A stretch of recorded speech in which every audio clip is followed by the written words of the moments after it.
and still going strong. White whales landed, he's played that song. Breaking the news, Hall of Fame on the line. With Connie's recipes, the stars align. He's the flame that never dies, a barbecue hero with fire in his eyes. Get in the smoke, let the fire take hold. Raise your lighter, stories told.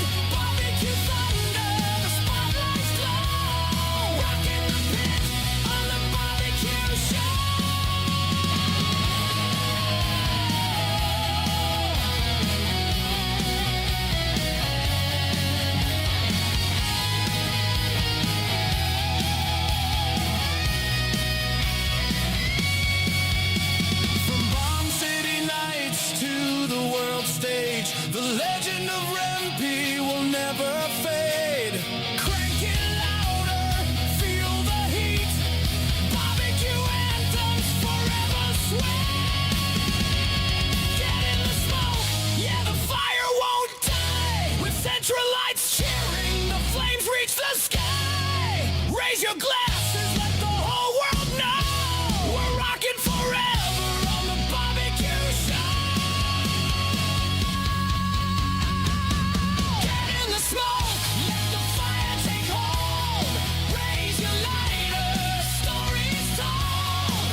17 years and still going strong. White whales landed, he's played that song. Breaking the news, Hall of Fame on the line. With Connie's recipes, the stars align. He's the flame that never dies, a barbecue hero with fire in his eyes. Get in the smoke, let the fire take hold. Raise your lighter, stories told. Barbecue thunder, the spotlights glow. Rocking the pit on the barbecue show.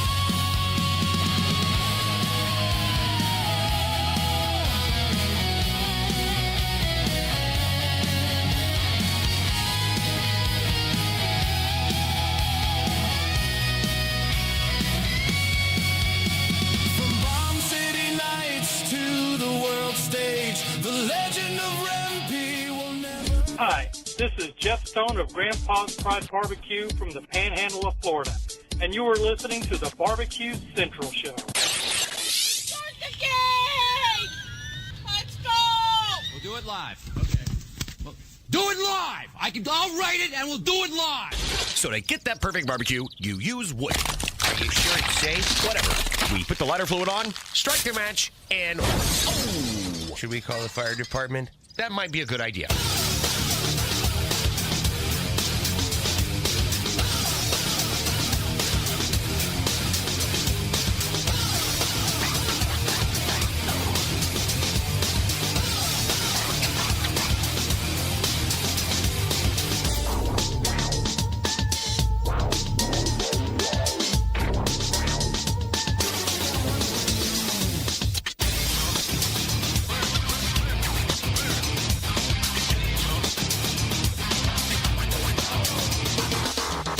Hey, good evening, and welcome to the Really Big Barbecue Central Show. This is a show where we talk about all things important in the world of barbecue and grilling. Blah, blah, blah. Abridged open, way more abridged than normal, because in the first hour, we have the origin story of Wes Wright from cookoutnews.com coming up in about 7 seconds. Second hour, Jess Pryles, 10:14. And depending on how long we go with Jess, we'll have time for a little open segment / housekeeping opportunity. But all that stands by the wayside at this point as we welcome in our monthly guest, and now who I once introduced as multiple-time Barbecue Central Show's Guest Hall of Fame nominee can now be introduced as 2025 Barbecue Central Show Guest Hall of Famer Wes Wright, cookoutnews.com. Wes, how does it feel to get over the threshold? It's an amazing achievement, Greg. Have you prepared any words? I certainly don't want to take any time away from anything you might have prepared. I would have, but I was afraid to get too choked up, so we're just going to forego that. Really? All right. Well, certainly appreciate that, and this is not the place to share feelings, for you could forever fear have the wrath of the embedded correspondents, and worse, the Centralites who would never let you live anything down. I should know this better than anybody. I've done the show for almost 20 years, and every wrong thing I've ever done has been routinely thrown back in my face. So this is the origin story of Wes Wright. Wes, if you've never heard these before, we will get all the way to the beginning of a Wes Wright until where we're standing current day here in 2025, because as I've said before, I think if you're a fan of the show, you've come to find that you're expecting certain things, or you get introduced to people in the live fire industry from like where your jumping off point is in live fire. But you've had a whole adult life and a whole kid life before live fire, and this is the time to dig into that, get that retrospective, because maybe there's going to be no other time. And if nothing else, I am cataloging the here and now every single Tuesday of what's happening in the live fire community. And you, my friend, tonight on October 21st are going to be cataloged here in long form fashion. So let's dial it all the way back. When and where was Wes Wright born? I was born in October of 1982, and it's much bigger now, but I mean, it's not like a big place, but in Rochester, Michigan, which is, just 45 minutes north of Detroit. Other siblings in the house? Yeah, I've a brother and two sisters. I'm the youngest. So what's that like, being the youngest? I'm completely the opposite. So I have a twin brother, younger brother, like 4 or 5 years, and then I don't know if I would say substantially younger sister, but 11 years. I mean, it was a pretty big gap. She was, really just always, until now that we're all adults, she was always, much younger as far as like hanging out, whatnot, things she was into because of the age gaps. What was it like for you? Yeah, actually, my oldest sister is probably, I don't know, 10 to 12 years older than me. So, kind of similar. But I've always been kind of, I don't know, they call it like an old soul. Like I was 20 and I acted like I was 50, and I've had that vibe my whole life. So I don't know that I was like a traditional, like younger brother. So what's it like growing up in the house with older brothers, older sister? It was, it's just a somewhat normal upbringing. I probably spent the most time with, through the years, my two sisters more than my brother here and there. But, especially, now I don't see him as much because he lives in a different country. But yeah, it was, just a normal suburban upbringing, I guess. Where does he live? He lives in Switzerland. Well, he just moved to France, but. What? Yeah, his wife works for like a government agency kind of thing. So like the CIA? No, like I can't remember what it is, like a World Economic Council, or like an organization like that. So is she like employed in the States, but she travels abroad, or is she employed by some other country? That's a great question, Greg, and I wish I had an answer for you, but I don't remember. Wow. But she's employed, by I think it's by that government agency that happens to be headquartered in Switzerland. So is she like I want to say this, like, is she the main moneymaker, and then he just kind of picks up odd jobs or finds a new career wherever they land next? Yeah, I think he teaches English. He's kind of like, he's always been, like he joined the Peace Corps. He was in AmeriCorps, if you remember what that is. Yeah. He taught English in China. So, I mean, he's kind of lived everywhere. That's How many vibe. how many countries has he been through? Oh, I don't know. A lot. Like more than he's a lived dozen? lived in or visited? Lived in. He's probably 5 or 6 at least. Wow. Well, more than that, I guess. Yeah. Yeah. And do you ever go out and hang out at whatever cool country he's living at the current time? No, I haven't made the trip just because I don't know. Going to Switzerland is like the most expensive place to get to, and it's a brutal flight, especially with young kids. But I mean, when I was younger too, my mom lived in China for a little while, so I went over and spent some time over there too. Wow. So, were your parents? What was your mom into that she's in China? She got a master's degree from U of M in Chinese history and language. So she worked in the Really? auto. Yeah. Wow. Yeah. So she worked in the auto industry, but she did like a stint over, a couple of years in China. So if she's in the auto industry, she's got the master's in Chinese history. Is that for a business? Are they leveraging her schooling, but in a business purpose, or one didn't have anything to do with the other? Yes. I mean, some of it was when she was over in China, it was because she could, speak the language and kind of, it was helping, teach just like common like manners and stuff to like. Can I everyone ask over a there. dumb question here? Is your mom Yeah. of Chinese descent? No, both my parents, my She mom learned my- Chinese? Yeah, my mom was born Holy in Metro moly. Detroit. What a crazy smart person. And your dad speaks Chinese too? No. My Oh. dad was Your dad's Chinese. He's not. He's a white guy too, Yeah. and he was faculty at a university. Huh. Does he speak any foreign language? No, Hmm. no. Did he study some other country's history and is an expert? No, Oh, okay. no, I mean, he's passed for a long time now, but he was hyper focused on engineering. His job was basically companies would come to the university with some kind of theoretical concept they want developed into a product, and it would be up to him to research and develop that product. Wow. So you come from a family of smarty pantses. No pressure. Maybe, I don't know. Wow. Yeah. Unbelievable. What's high school like for you? It was good. I actually I went to 3 different high schools, but I spent most of my time at a high school called International Academy, which it's like it's technically public, but you have to like I don't know, kind of like sign up to be in there, and it really like a hard curriculum. So I went there through halfway through my junior year.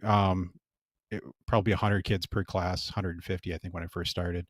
But then I wanted to go to like a regular public high school because I'm young and I wanted to like hang out with my friends and stuff like that. And also at my high school you had to go an extra month a year and an extra hour a day, so it was just a lot of school. And so then but then I went to like a regular public high school after that, and I really liked there too. It was good vibes and had some great friends there. Did you feel like you weren't getting near the education once you were able to compare and contrast the two? Yeah, so when I transferred back to like a normal like public high school, because I was going to school so much.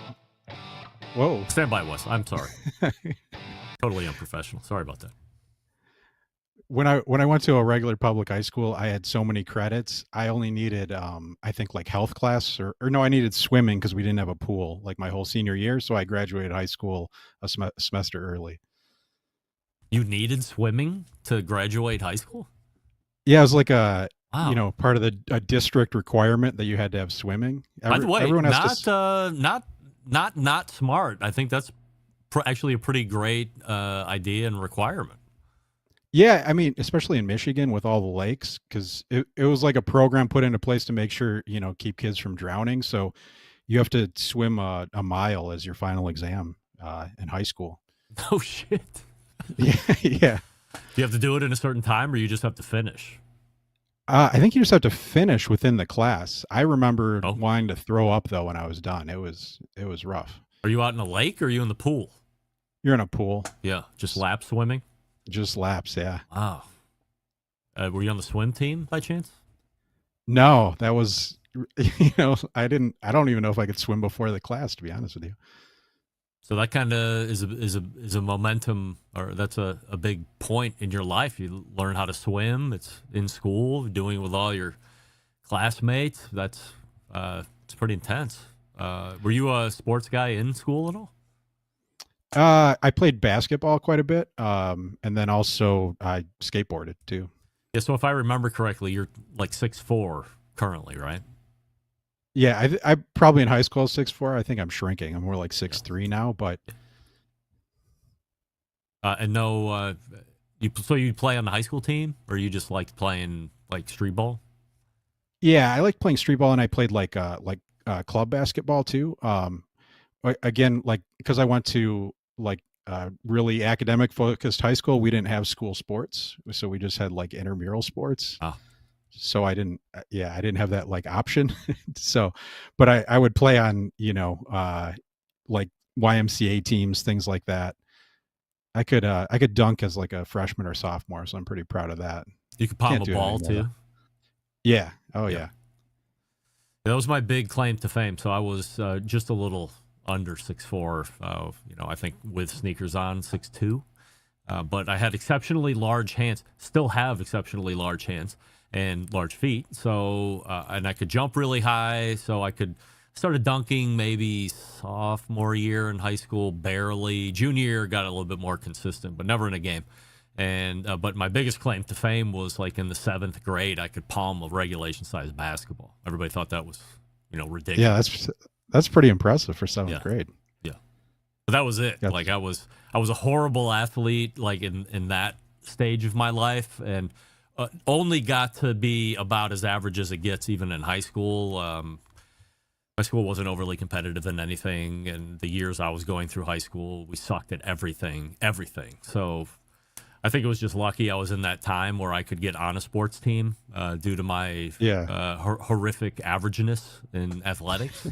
So it seemed like I was maybe better than we really were. But, I mean, there was a good 8 to 10 year span where the Kenston Bombers were atrocious at everything and accepted everybody that was interested in doing a sport. So from a high school kid standpoint, are you troublemaker at all? Or are you pretty keep your nose clean and keep it to the grindstone? Yeah, I pretty, I don't know that I was like a stellar student or anything. I'm always been, well, through high school and most of college, I was not do much of the homework and then just take the test kind of guy. So, I wasn't like an amazing at academics, I had decent grades, but, yeah, for the most part, I like to follow the rules. So I was a rule follower other than, when I was skateboarding, getting, kicked out of places by police out of frequent, that just happens though. So your mom is spending some time in China. Your dad's also in higher education, professor stuff. Your parents stay together right along here, or they split up at some point? Yeah, they stayed together until my dad passed in 2007. So my whole life though. Was your mom in China when you were born? Like, you remember that? No. Yeah. This happened when I was much older. So. Oh, really? So she did it after? Yeah.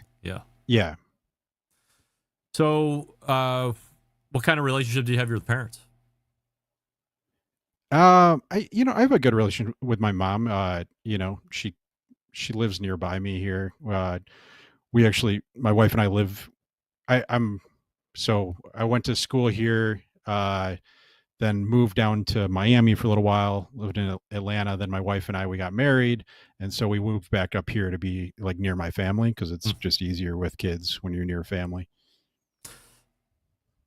What was it? Did your dad die unexpected or not sure. He had a situation?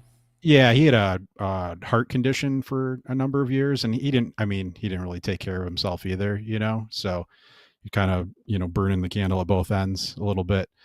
So it wasn't necessarily unexpected.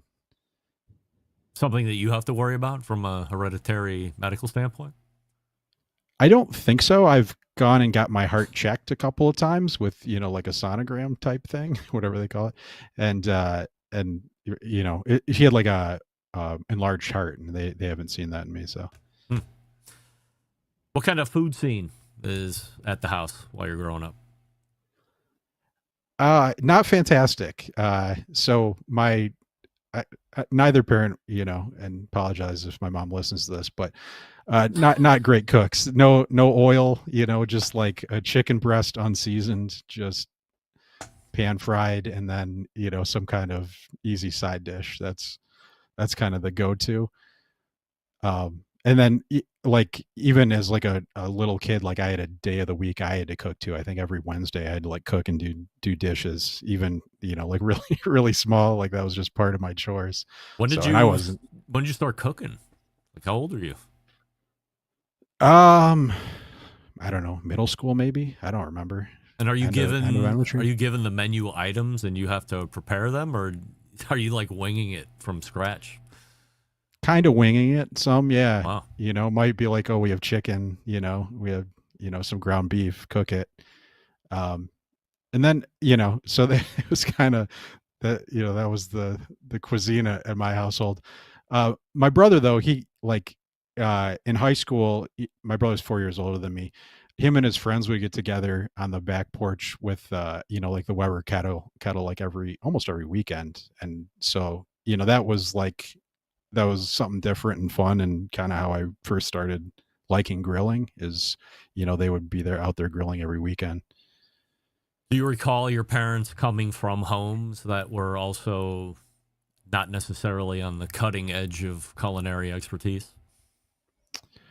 I don't have an amazing relationship with my dad's family, so I don't even really know what their cuisine was like. Then my mom's side, like my grandpa on my mom's side like grew up on a farm in Canada, and like just their generation, they were born in the 20s, so they made everything from scratch, had a massive garden. And my grandpa is Ukrainian, so we did a lot of like Ukrainian food, things like that. But my grandma would make like homemade everything that was pretty good. So as high school is starting to wrap up, is there an expectation that Wes is going to go to college directly? Are you also offered other opportunities, trades, military, or something like this, or was it just always going to be college? Yeah, it was definitely that it was going to be college no matter what, but not really like told how to accomplish that necessarily. So I had to kind of figure that out on my own. I like I said, I graduated high school early, and I'm young for my grade. So I was 17 in 2 months, and I started college. Wow. And yeah, but I started off at a community college for a couple of years while I tried to figure out kind of like what the college process was like. Got a liberal arts associates there and enjoyed going there too. Before then I went to Oakland University. It's a university in Metro Detroit, where I went for mechanical engineering. And then also I got so I got it in mechanical engineering. I worked at Chrysler for 4-ish years, starting as like an intern. And then after that, it was 2008. Economy was terrible. I finally learned about finance. I never knew about it because I grew up just like in Detroit. I just knew about like cars and stuff like that. So then I went back to school and got my MBA from Michigan State. In finance? Yeah, in finance and corporate accounting. So are the first few jobs also in automotive then, or like the mechanical engineering thing? Like adult professional jobs? Yeah. Yeah, I started at Chrysler doing manufacturing engineering, so setting up assembly lines. I worked on like the Grand Cherokee front axle line. They were setting it up with a bunch of robotics, and it was like pre-production parts, figuring out how to make it work, and then troubleshooting it. Then also for Chrysler, I worked in vehicle development. I worked in quality and in purchasing too. Was it showing itself to be some kind of a dead end or treacherous career to stay within? Seems like if you're in automotive, especially on that kind of side of it, might be a good career path. Yeah, so I grew up like loving cars. I used to do some like amateur racing and instructing and things like that. And uh but when I got to Chrysler, it was like just, tons of bureaucracy, and you're spending more time just, updating spreadsheets rather than doing like cool stuff, which is why I liked engineering in the first place. So like it wasn't a dead end job in that like I couldn't progress my career, but I was just pretty bored with what I was doing. So I mean, no offense, but finance doesn't sound like it's much more exciting. yeah, it is probably the company too. Just like it was a weird time for Chrysler. It's Yeah. always kind of a weird time for Chrysler. But like I remember distinctly there was a 3-month period where I didn't know like who my boss really was or what my job really was. So I had like 3 months where I literally had nothing to do every day at work, and I just had to go like punch in and just kind of hang out. Best 3 months you know? ever. It was incredibly boring. It was, and just trying to stay awake while you're just like, what's going on here? Because they're Well, I going through like assume purchases. you have nobody giving you direction. You have nobody to go and bounce ideas off of, or, should I be doing this? Should I be doing that? That could probably become frustrating very quickly. Yeah, I liked my boss at that job, but he was in the same boat as me, is that they were moving people around and they were still figuring it out. So he didn't know what he was doing either. Wow. No wonder car companies needed bailouts. Jesus Christ. Yeah. All right, so you take a shine to finance, or you want to learn about finance, you go back, you get the MBA. Michigan State, you said? Yeah, Michigan Yeah, State. we love Michigan State here on the show. Once attended a basketball camp at Michigan State at the Nice. old, what's the name of the field house, like where Magic Johnson used to play? That's where they held the camps. So like Breslin had just been built a small handful of years before I started attending that camp. And so Judd Heathcote was still the head coach back then. So, I mean, this was a long time ago now. I think it was my sophomore year in high school, junior year in high school. I went for that summer camp. And a lowly assistant coach, Tom Izzo, was also a part of that, who, of course, has grown into legend. I mean, it's been the only two coaches for my whole lifetime. There's only been two coaches at Michigan State, so Judd Heathcote and Tom Izzo. And so you play through the week, and then the goal was, if you were top team of summer camp, Judd Heathcote coached your team in the finals. And if you were second best team, Tom Izzo was going to coach your team in the finals as runner-up. So our team made it into the finals. We were number one. It was going to have Judd Heathcote coach me. And right before the final game, I had somebody set a pick on me. I was whirling around. I clashed heads with a guy, split my eye open, and had to go to the hospital to receive stitches. And I did not get to play in the final game. No Judd Heathcote coaching for me, which, of course, ruined my chances of getting any type of college scholarship. And bitter I have remained all these 34 or 35 years later, whatever. So that's my take on Michigan State. So how long is the MBA program? Like, I assume you're on campus at that, or are you distance learning?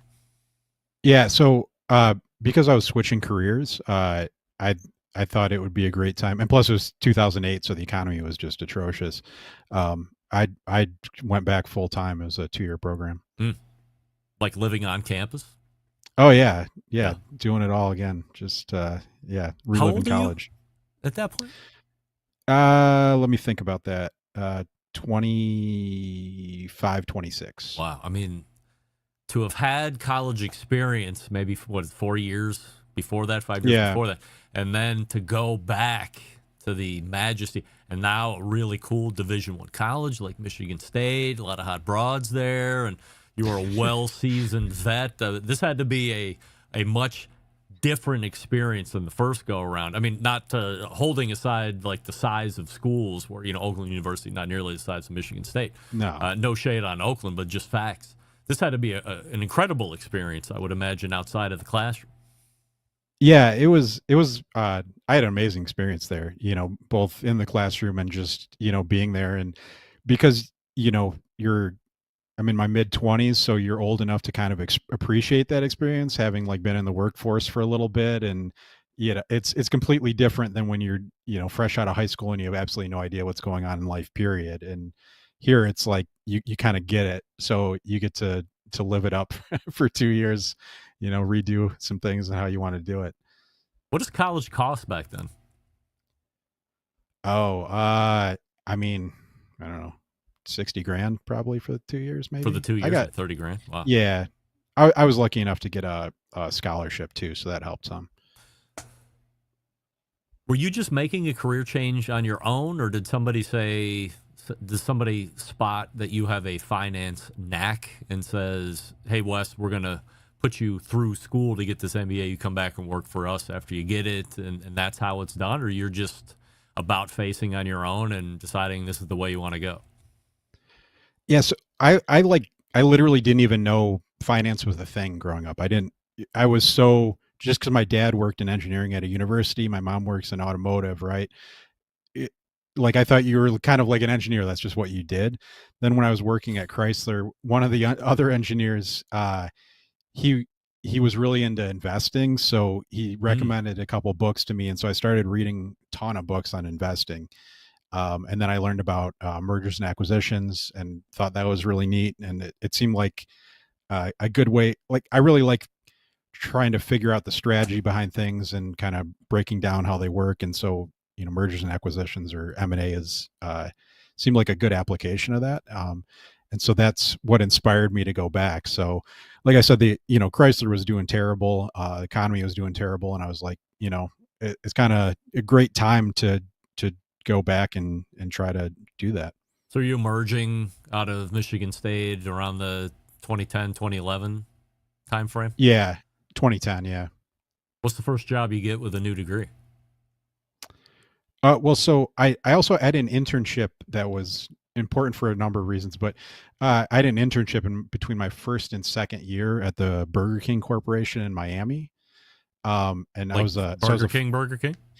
Yeah, like the headquarters, which was funny to explain to my grandparents because they couldn't understand that I wasn't working at like a Burger King, and I think until they passed away, they just believed I was just masters in finance, flipping burgers and fries. Way to go. Yeah. And although when you work at Burger King, at least back then, you have to go work at a restaurant, and since they're headquartered in Miami, I got sent to one that was only Spanish speaking, which was, kind of experience because I don't speak any Spanish, but luckily I know how to work a fry machine from my early days working at an A&W. So I was all set there. But when I was an intern there, that's where I met my wife too. She was also a finance intern. So, that was a good experience. At Burger King? At Burger King, yeah. Really? Yeah, we both were interns together, and we met. She was going to the University of Miami, and yeah, it was great. So what's the move? After that? No, like how do you pick her up? Oh, so, I'm not the most social guy, but what helps me in that situation is because it's like a structured internship, there's all these mixers that they set up. So I just naturally got to interact with her and, things like that. And, one thing just led to another, and that's how we met. She probably thought it was cool that you were so tall too.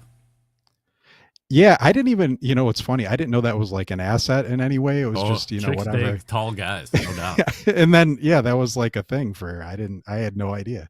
So that was. Well, remember, and I can speak as an authority on this because I have 3 daughters and, in varying age, and 2 of them are, I would say, tremendously tall, but certainly taller than the average female. So I think the average female clocks in, let's say, 5'5" to 5'7".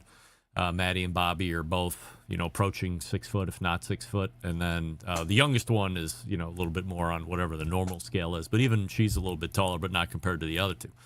And when we would talk about dating and who's attractive and who's not, this and that, because I want to have that open conversation with them because all boys are scumbags, and I needed to make sure that they learn that, well in advance of anything nefarious happening, if you know what I mean.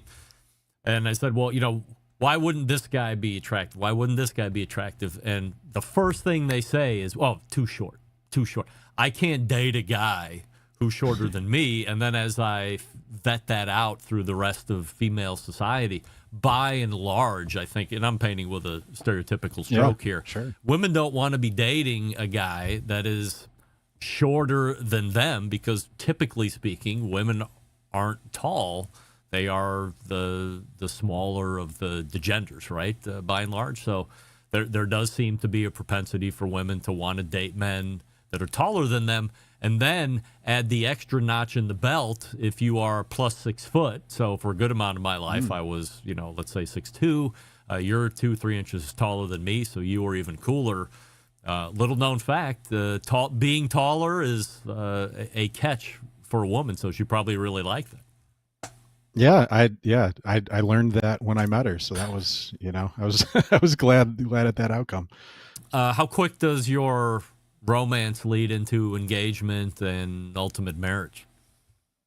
It took a little bit, for some various reasons, but also it's a 10-week internship, so she still lives in Miami. Then I moved back to do my second year at Michigan State. So, but so you have some distance relationship. Yeah, and so I kind of blame her for my grades declining a little bit second year because I was going down to visit her and I'd blow off a class or two, things like that. Then after that, it took another year or two before we really started getting more serious and dating. I moved back down to Miami and started my career kind of in finance and M&A through that. So it took a couple years before we got more serious, though. And you went to Miami to be with her specifically? Yeah. Yeah. And she was at the U at the time? She was, undergrad and grad at the U. I had season tickets when I was down there. And when you're going to visit, are you flying down or are you driving down? Because one seems flying expensive down. And one seems miserable. So luckily flights outside of peak times, flights from Detroit to Miami or Fort Lauderdale technically are like $200, so that really helped. Yeah, it's so cheap. I think Detroit is a better airport than Cleveland. Like you can't find a direct flight unless you're going to Dallas, Houston, or like one of the hubs. So like Chicago, Atlanta, you can get. But outside of that, I got to connect everywhere. I'm going down to visit my parents on Thursday, and like the best option was flying into Tampa, which still has a connection. And then I still have to drive another 35, 40 minutes to where they're actually at in the Bradenton area. Flying into Sarasota was, expensive and just as long. And Cleveland is terrible. Detroit must be way better and way cooler to fly in and out of. Yeah, probably because of the auto companies, but this is a hot take, but I think Detroit Metro is the best airport in the country. I've never been to a better airport than Metro. Never? No, I think it's the best. The layout of it. I have. Denver, Detroit Metro Airport, it's spaced out. It's not too crowded. I'm talking the Delta terminal too, because it's a Delta hub, but it's my favorite airport. So once you guys start dating, you're both down in Miami. When do you get married? We're living in Miami. Then we decided Miami's a great place in your like mid to late 20s. But I don't. It'd be harder to raise a kid there and expensive just because like schooling and stuff like that. So we were looking at where we wanted to go. She wasn't, and I really wasn't either. But we were ready to go to like the bitter cold of Michigan because that's been a hard transition anyways. So we ended up in Atlanta. We moved up there, and then so we moved to Atlanta probably 2013, I want to say. And we got married in 2015. In Atlanta? In Atlanta, yeah. Yeah. How long are you there? Just probably till 2015. And then we moved back up to Michigan. Yeah. And then are you having kids at that point, or do you wait to get up to Michigan before you start having kids? Yeah, my daughter was born in 2016 in the summer, so. What's Atlanta like to live? Is that like a suburb living kind of thing? It's a lot more city than like the Detroit suburbs. Yeah. It's it seems to. I went down there a year or two ago, and it's even way busier than I remember it. But it's more of a city mix than a lot of the other suburbs that I'm used to.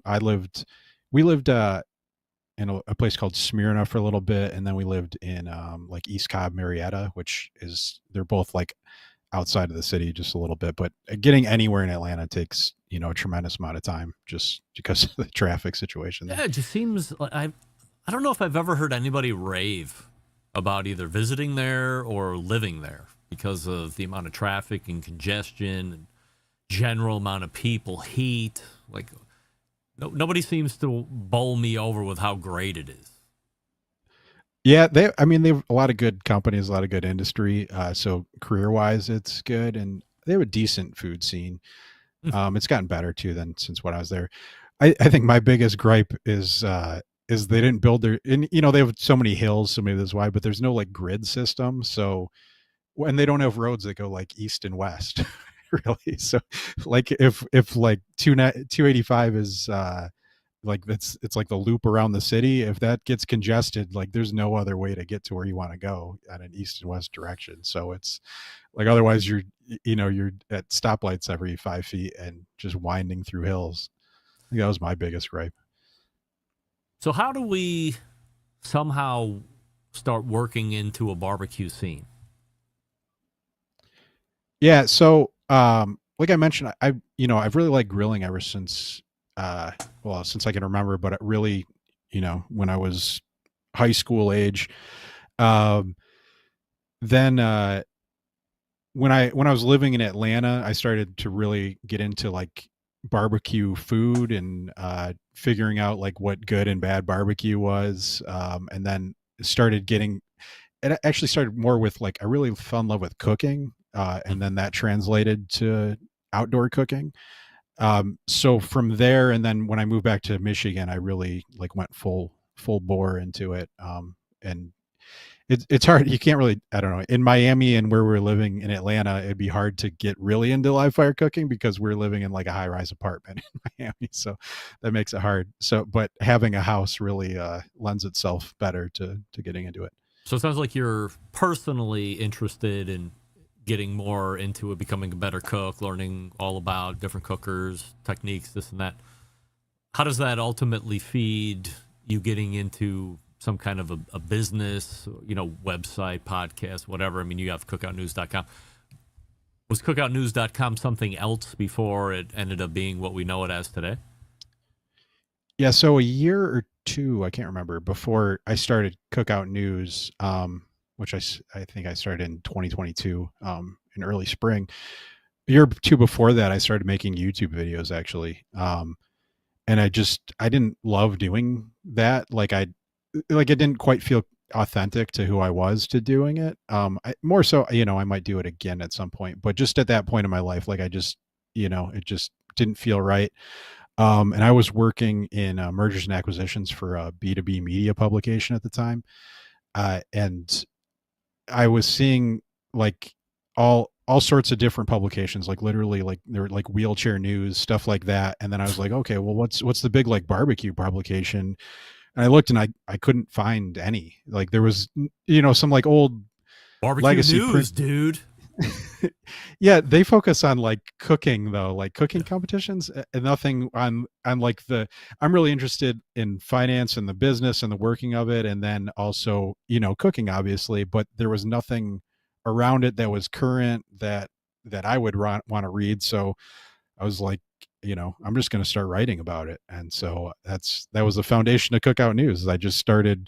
I applied everything I had learned both in engineering and in mergers and acquisitions and finance to, writing about companies. So how are you finding the information to actually write about them? I mean, I'm sure as somebody who's got a budding passion for it, you can go through the aisles at Lowe's or Home Depot, you find companies, but they're ultimately going to be the same 4 or 5, 6, 7 companies before you would really start to dig into the minutia of all these brands nobody's ever heard of, just from a general Tom and Jane kind of sense.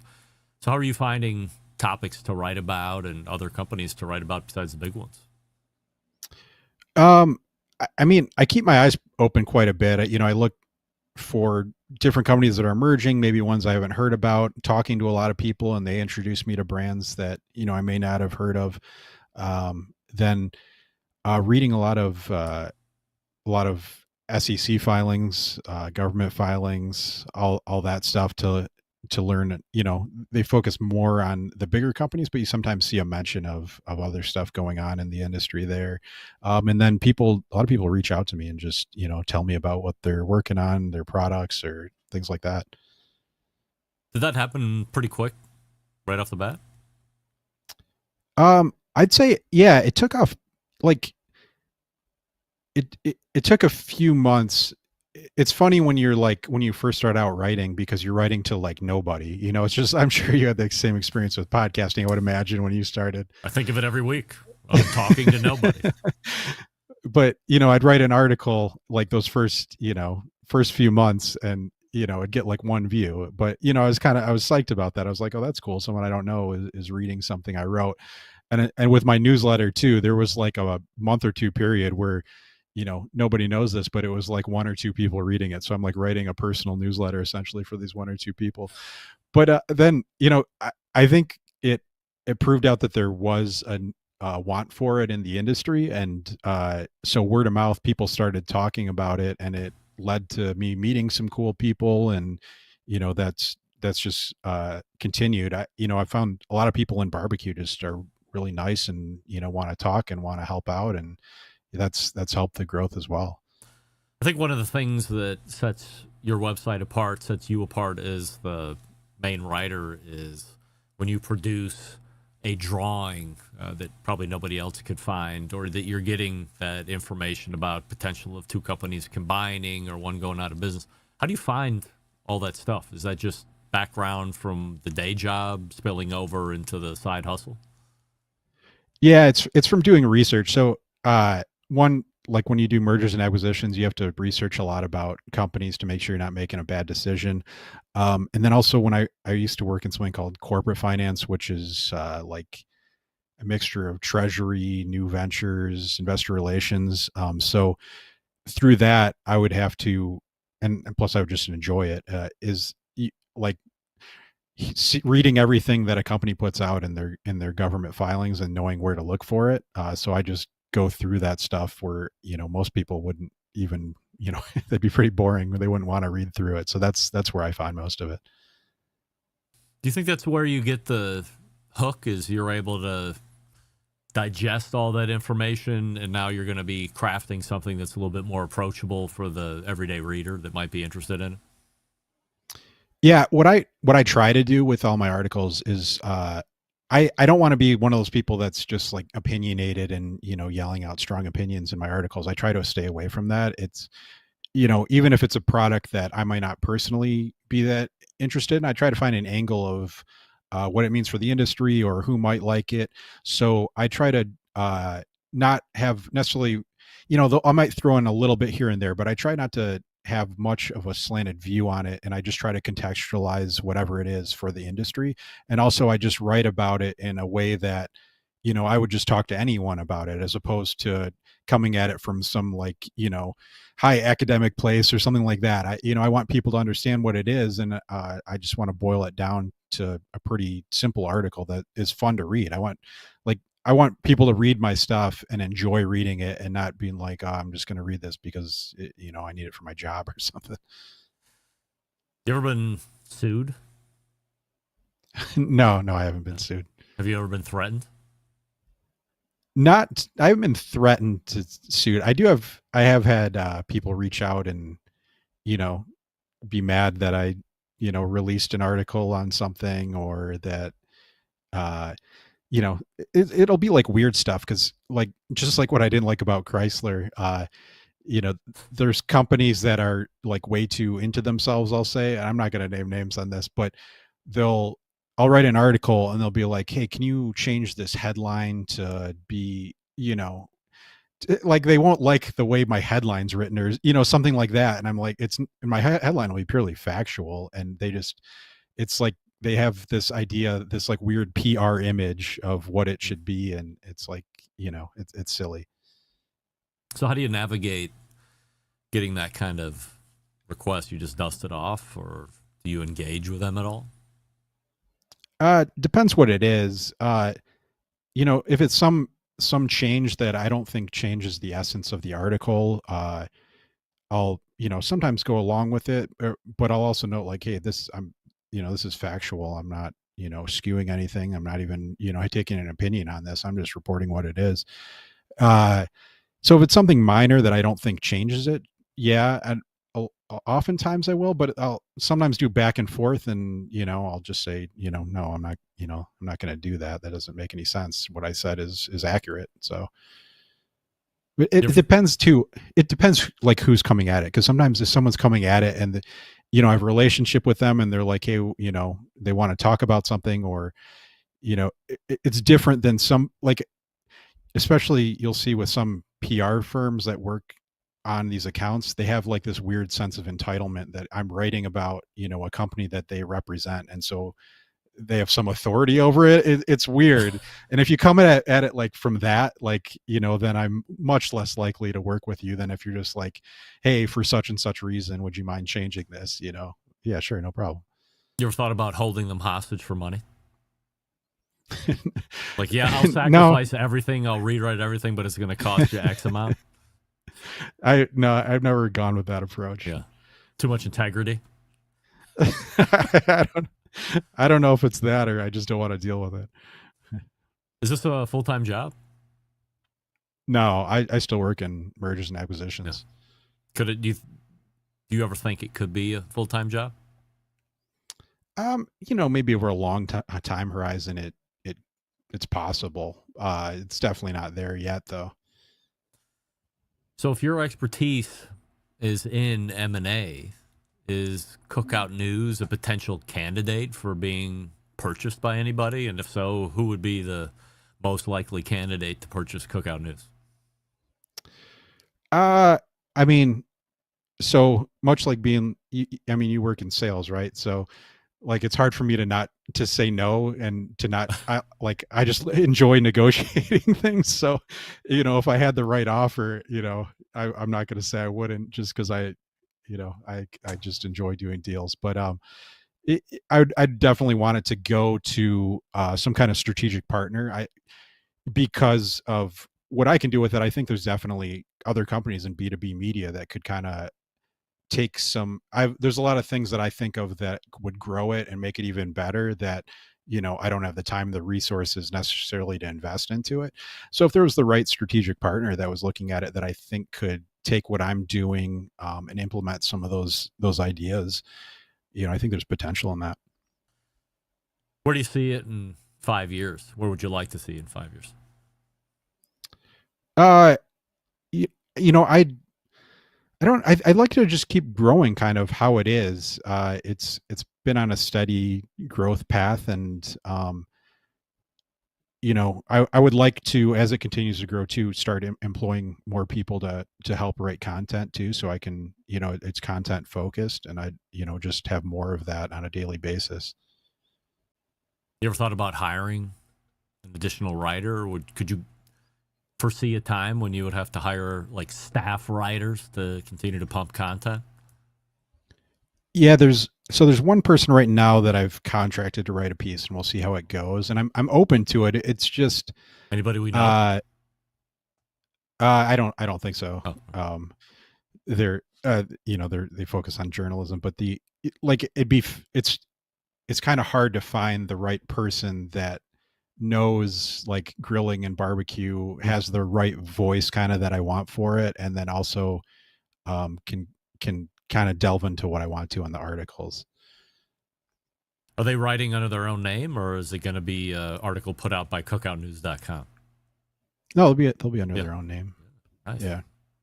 When does that happen? I'm not sure. Probably in the next few weeks, month, I would say. How do we see Livefire closing off here in 2025? Is the industry? I think it's not going to be great. Yeah. tariffs have worked their way through the system, and so everybody's cost of goods sold are extremely expensive. So you're seeing restructuring. You're going to see maybe industry consolidation. It's going to be more of the same that we've been seeing. It's in a rough spot. Is there a new round of tariffs coming up in the beginning of the next month? I don't know. I haven't heard that. I heard that there was essential stuff was being excluded from Chinese tariffs, but I don't think barbecues are essential. Well, I mean, they are to some. There's something called the 232 bill. You familiar with that? You're not in the trucking industry, so maybe you're not, but this is something. Does it relate to Section 232? I don't know. I just got so I've been hearing those numbers being floated around for months, and Peterbilt is in a position where, we do Class 8 manufacturing in Denton, Texas, but then there was a portion in Mexico, and then the medium-duty portion was in Canada, up in St. Therese. And evidently with the passing of this 232, November 1st, there's going to be like a new 25% tariff on trucks coming in from Canada or Mexico. Needless to say, all production moving in post-haste, all down to Denton, Texas. So Peterbilt trucks are going to be all made in America at this point through all lines, as far as I'm being told. And that's not like new news, or I'm not talking out of school here, but which seems to be putting potentially other manufacturers, other truck OEMs at a potential disadvantage because they're not set up to move as nimbly as we are. We've been doing it for any number of months, if not well over a year, just to kind of test to see if you can make this model or that model. But I didn't know if that particular bill was something that is also going to affect other industries that I like the barbecue and grilling industry. Yeah, I'll have to look at that after we talk. That's something I'll definitely look into. I'm curious though too on your end, beyond the cost of good and the selling truck aspect. Are you seeing any less demand from people moving product less? Yeah, freight's down. It sucked. It's been in a 39-month recession, or whatever past recession is, freight depression, I would say. And the continued non-interest and non-buying of over-the-road tractors has been as bad as I've ever seen it in the 10 years that I've been doing this. There's always been a certain amount of continued interest in making sure that your over-the-road tractors are replaced, within the life cycle that you're running the truck, depending on how many you have. I don't remember the last time we sold an over-the-road truck, to be honest. I mean, it is so far and few between. Our money has been made in the vocational side, so it's dump trucks, it's trash trucks, it's everything that isn't moving freight, because freight sucks, and it's orders are down, schedules are down, production is down, everything sucks. We're all on fire, and we're all going to die here very quickly. And it doesn't appear the 26 calendar year is holding out much hope for a brighter outlook. I would say a lot more of the same at this point. Yeah, I think that's the same for the live fire industry. As long as tariffs are in place, you'll see some companies that have moved around their supply chains and laid off people, and so they've gotten smaller themselves. But there's they won't have money to grow because just the conditions of the market, and also it's depending on housing, and I don't see that necessarily turn around either without the economy recovering. Wes, guess who I just got an email from 4 hours ago? Who's that? Roger Daly. How about that? Really? CEO of Weber. Can't believe I'm saying that out loud. It appears we could be putting a interview together, which I thought was going to be, let's say, January, February 25, at December 25, or maybe broaching or leading into the beginnings of 2026. But he said that the integration process was taking a lot more time than he was expecting, and it looks like he might be able to accommodate an interview finally here in December, January. What should be the first question I ask him? I'd ask him about that integration process and how it's going and what it looks like. Yeah, should give me a call. I'll help him with M&A integration. Just kidding. That's right. You're a hired gun, right? I mean, you're the expert. So, yeah. All right, Wes, this has been a great hour. Appreciate you taking the time to really let us get to know you a little bit better. Like I said, a lot of people might know you just because of cookoutnews.com, but now we know the whole Wes Wright during the show. So appreciate you doing that, and encourage everybody to go to cookoutnews.com and check out what you're doing. Continued success, and welcome into the hall. You deserve it. Yeah, thanks, Greg. And two, it's important to mention to you, once I started out, you brought me on your show not long after I started my website. And, I attribute a lot of my success to that. So I really appreciate that. And the fact that, you think enough of me to be voted into the hall. So I appreciate all that. You got it. Have a great night, Wes. Appreciate it. Yep. Thanks, Greg. And we'll check you in next month. We'll check you out next month, I should say, in November, if you can believe it. Wow. Where has the year gone? All right, so if you're just tuning in, you just missed the origin story of Wes Wright, the creator of cookoutnews.com. Was up in Michigan, and then eventually got down to Miami, Florida, and then Atlanta, and then back up to Michigan, had the kids, the marriage, was in engineering with automotive, got into finance, eventually was a fan of Live Fire all along, and then here's Cookout News, cookoutnews.com. And I must thank Scott Moody, I believe, who was like a third-party marketing person for W.C. Bradley at the time, who just offhandedly said, oh, by the way, do you know, or have you ever read cookoutnews.com? I said, I'm pretty sure I know everything that's happening. That's not a website I'm familiar with. He said, you might want to check it out. You think you would find it interesting. And trolled through 3, 4, 5 different articles in a row of what Wes was writing about at the time, and was happy to have him on for the first time. And he's so good. He's of course, monthly guest, as all the regular fans know of the show. So he's contributed a lot. He's been a multiple-time Guest Hall of Fame nominee just due to the sheer amount of volume and great interviews that he's given. And happy to see that he is in here in 2025. Well-deserved. And if I'm not mistaken, and I don't want to jump the gun too much, was it a 1 or 2 best moments ago? Wes Wright was also featured in that. John doing the 5 successive weeks of who makes up the 2025 Barbecue Central Show's Guest Hall of Fame. So, all right, let's go ahead and step away just for a moment. Get on the train here, the time train. Ooh, I'm not going to get on the time train. Maybe I can with... No, I better not do it. I'm going to wait. There'll be a few ads here, top of the hour. We'll make sure we get the time right here so we have as much time as we need for Jess Pryles at 10:14. You're listening and watching the Barbecue Central Show right here in the Barbecue Central Network. Stick around. We'll be right back.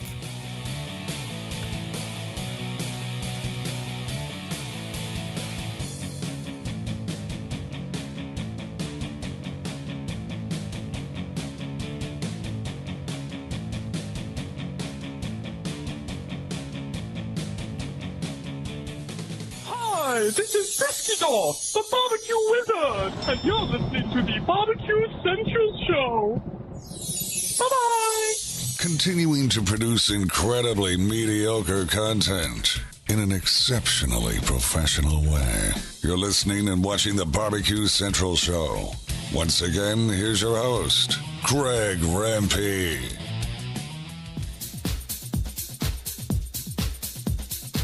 Happy to have you aboard here for the Really Big Barbecue Show. Boing. We cook because we have to, and we grill because we want to. Hit me. Fine, how's it going? You have a great show. I'm a big fan. Boing. So what seems to be the problem here? This man looks like he's dead, and he's in the crackle. Charbono! It's all about the Charbono, dude! Succulent fish. What? He ate sushi or wiener. Oh, listen, Labernius, shut your face. I'm shaking like a dog shit peach seeds. We have top men working on it right now. Top men.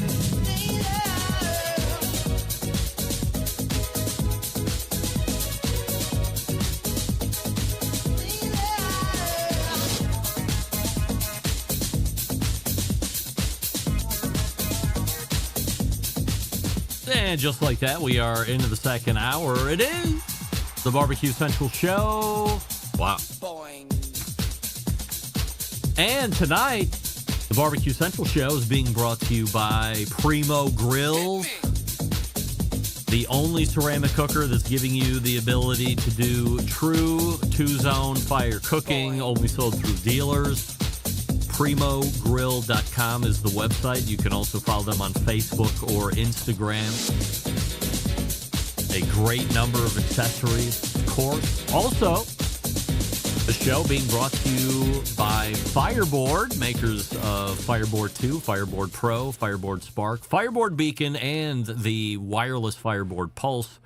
Of course, when you use the Fireboard app and you have your devices connected to your wireless internet, you will have total access to all of those devices anywhere in the world. You can find out more by visiting Fireboard, which is fireboard.com, or call 816-945-2232. And, of course, by Pit Barrel Cooker, which is the most unbelievable outdoor cooking appliance, currently available in 3 sizes with a host of accessories.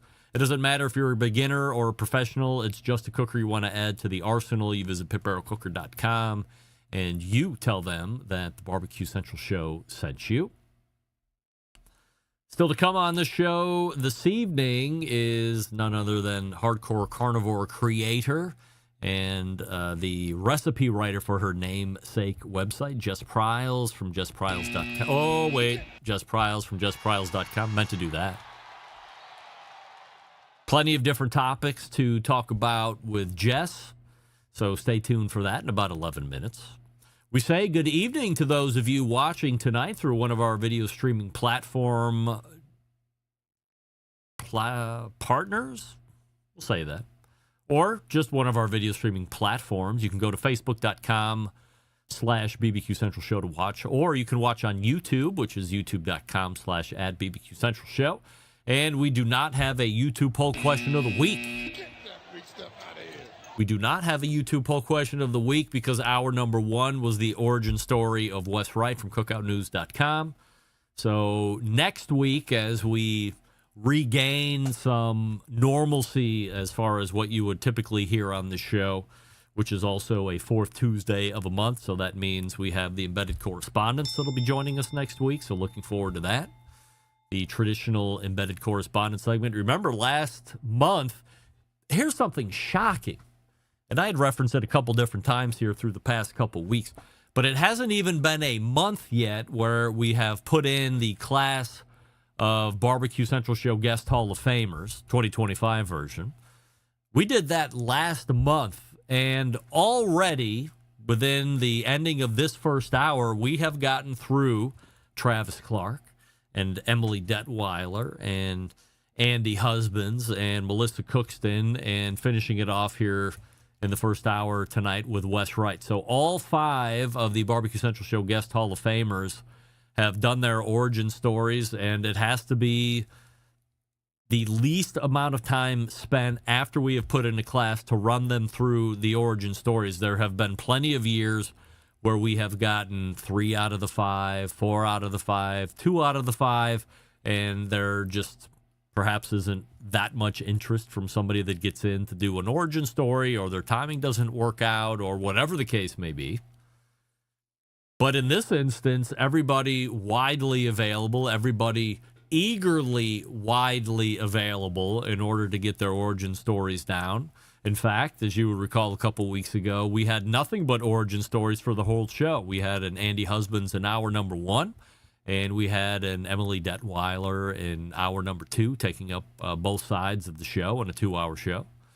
So this has been especially meaningful to me as somebody whose brainchild this was, the Guest Hall of Fame, which means nothing, but to then do these origin stories, which give you a much deeper dive into the whole person that is getting into the Guest Hall of Fame, not just their live fire side, but the personal side, the previous business side, the what were you like as a kid side, all that fun stuff that nobody ever really talks about or shines a light on, but important to me. So I can only imagine that for a portion of you, it's important to you as well, and so that's why we do it. So hopefully you've enjoyed that run of what has been 5 Barbecue Central Show Guest Hall of Famers in less than a month. Spectacular. So no YouTube poll question of the week here. However, because hour number 1 of the show will be out tomorrow, hour number 2 of the show will be out on Thursday. We do have a Best Moments of the Barbecue Central Show in 10 minutes or less coming up this Friday. And believe it or not, it is episode 405, well on our way to 500. Good job for you, John. And we're taking you back to May 14th of 2013 and continuing the 5 weeks of Guest Hall of Famers in the Best Moments show. This Friday, you will hear from the aforementioned Andy Husbands. I do not believe that this was his first time on the show. However, that was 12 years ago. So there's a very good chance that perhaps that is the very first time. Obviously, I haven't done a little pre-listening to this because that's probably mentioned right off the rip if it is. But I feel like I might have known Andy even longer than since 2013. Maybe 2010, 2011, perhaps.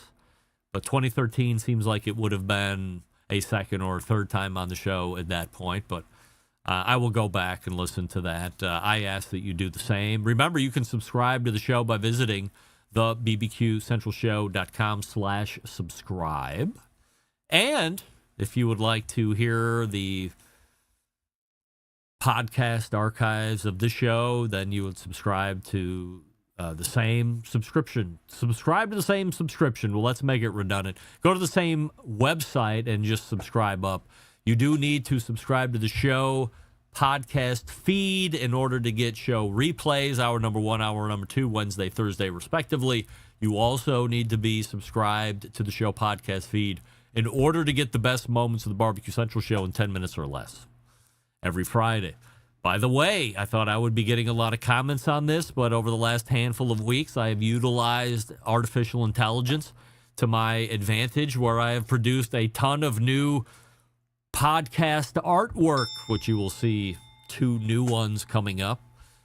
Now, for whatever reason, my preferred podcast catcher third-party version, which is called Pocket Cast, does not show my podcast artwork. However, if you listen to the show, I think pretty much through any other podcast catcher, native and or otherwise, and that being third party, for instance, Spotify, that does show the artwork for the particular episode that you're listening to. So while for well over a decade you had just seen the black and white official Barbecue Central show logo as podcast artwork, over the last handful of weeks, it's been a little bit more intricate. We've added things like guest Hall of Fame nominations, or the Hall of Fame nominees thing, or I have one specifically made now for every time the embedded correspondents come on. I have something that references that, and you'll see one of Jess Pryles.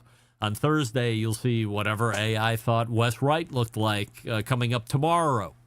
So while I am not a AI expert by any stretch of the imagination, I certainly know how to put it through its paces to make my life a little bit easier on some writing things and some question things, but also from an artwork standpoint to keep it fresh and exciting. I want to talk about black coffee, and I don't have time to talk about black coffee because we're going to be running out of time. But just know that's sitting in the queue for when I need to fill 3 or 4 minutes.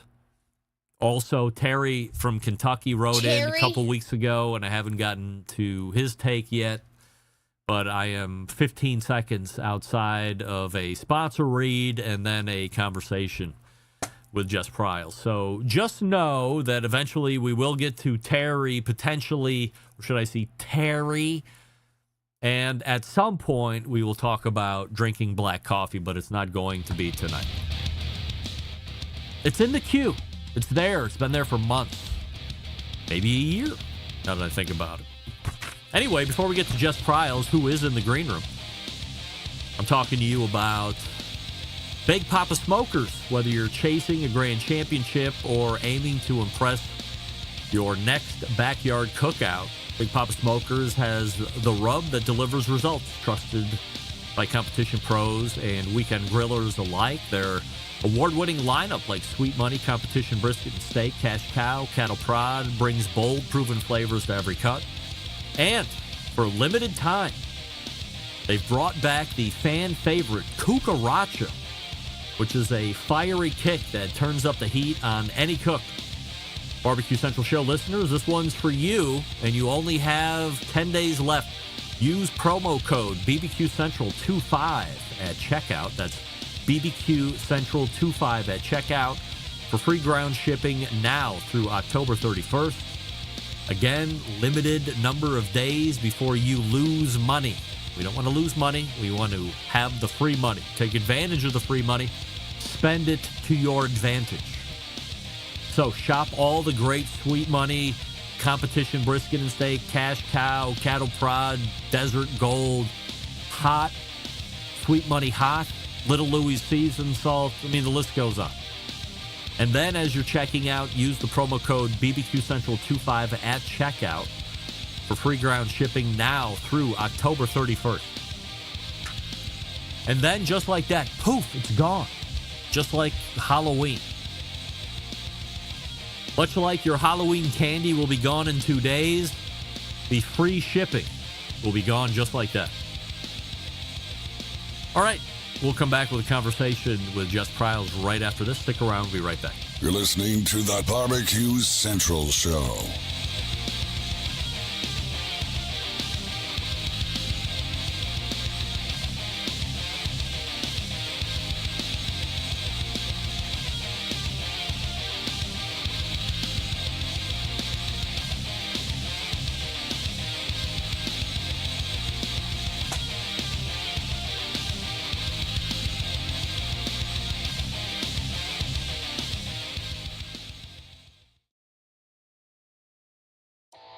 Howard Stern, Jim Rome, Dan Patrick, and Greg Rempe. The Mountain Rushmore of talk show entertainment.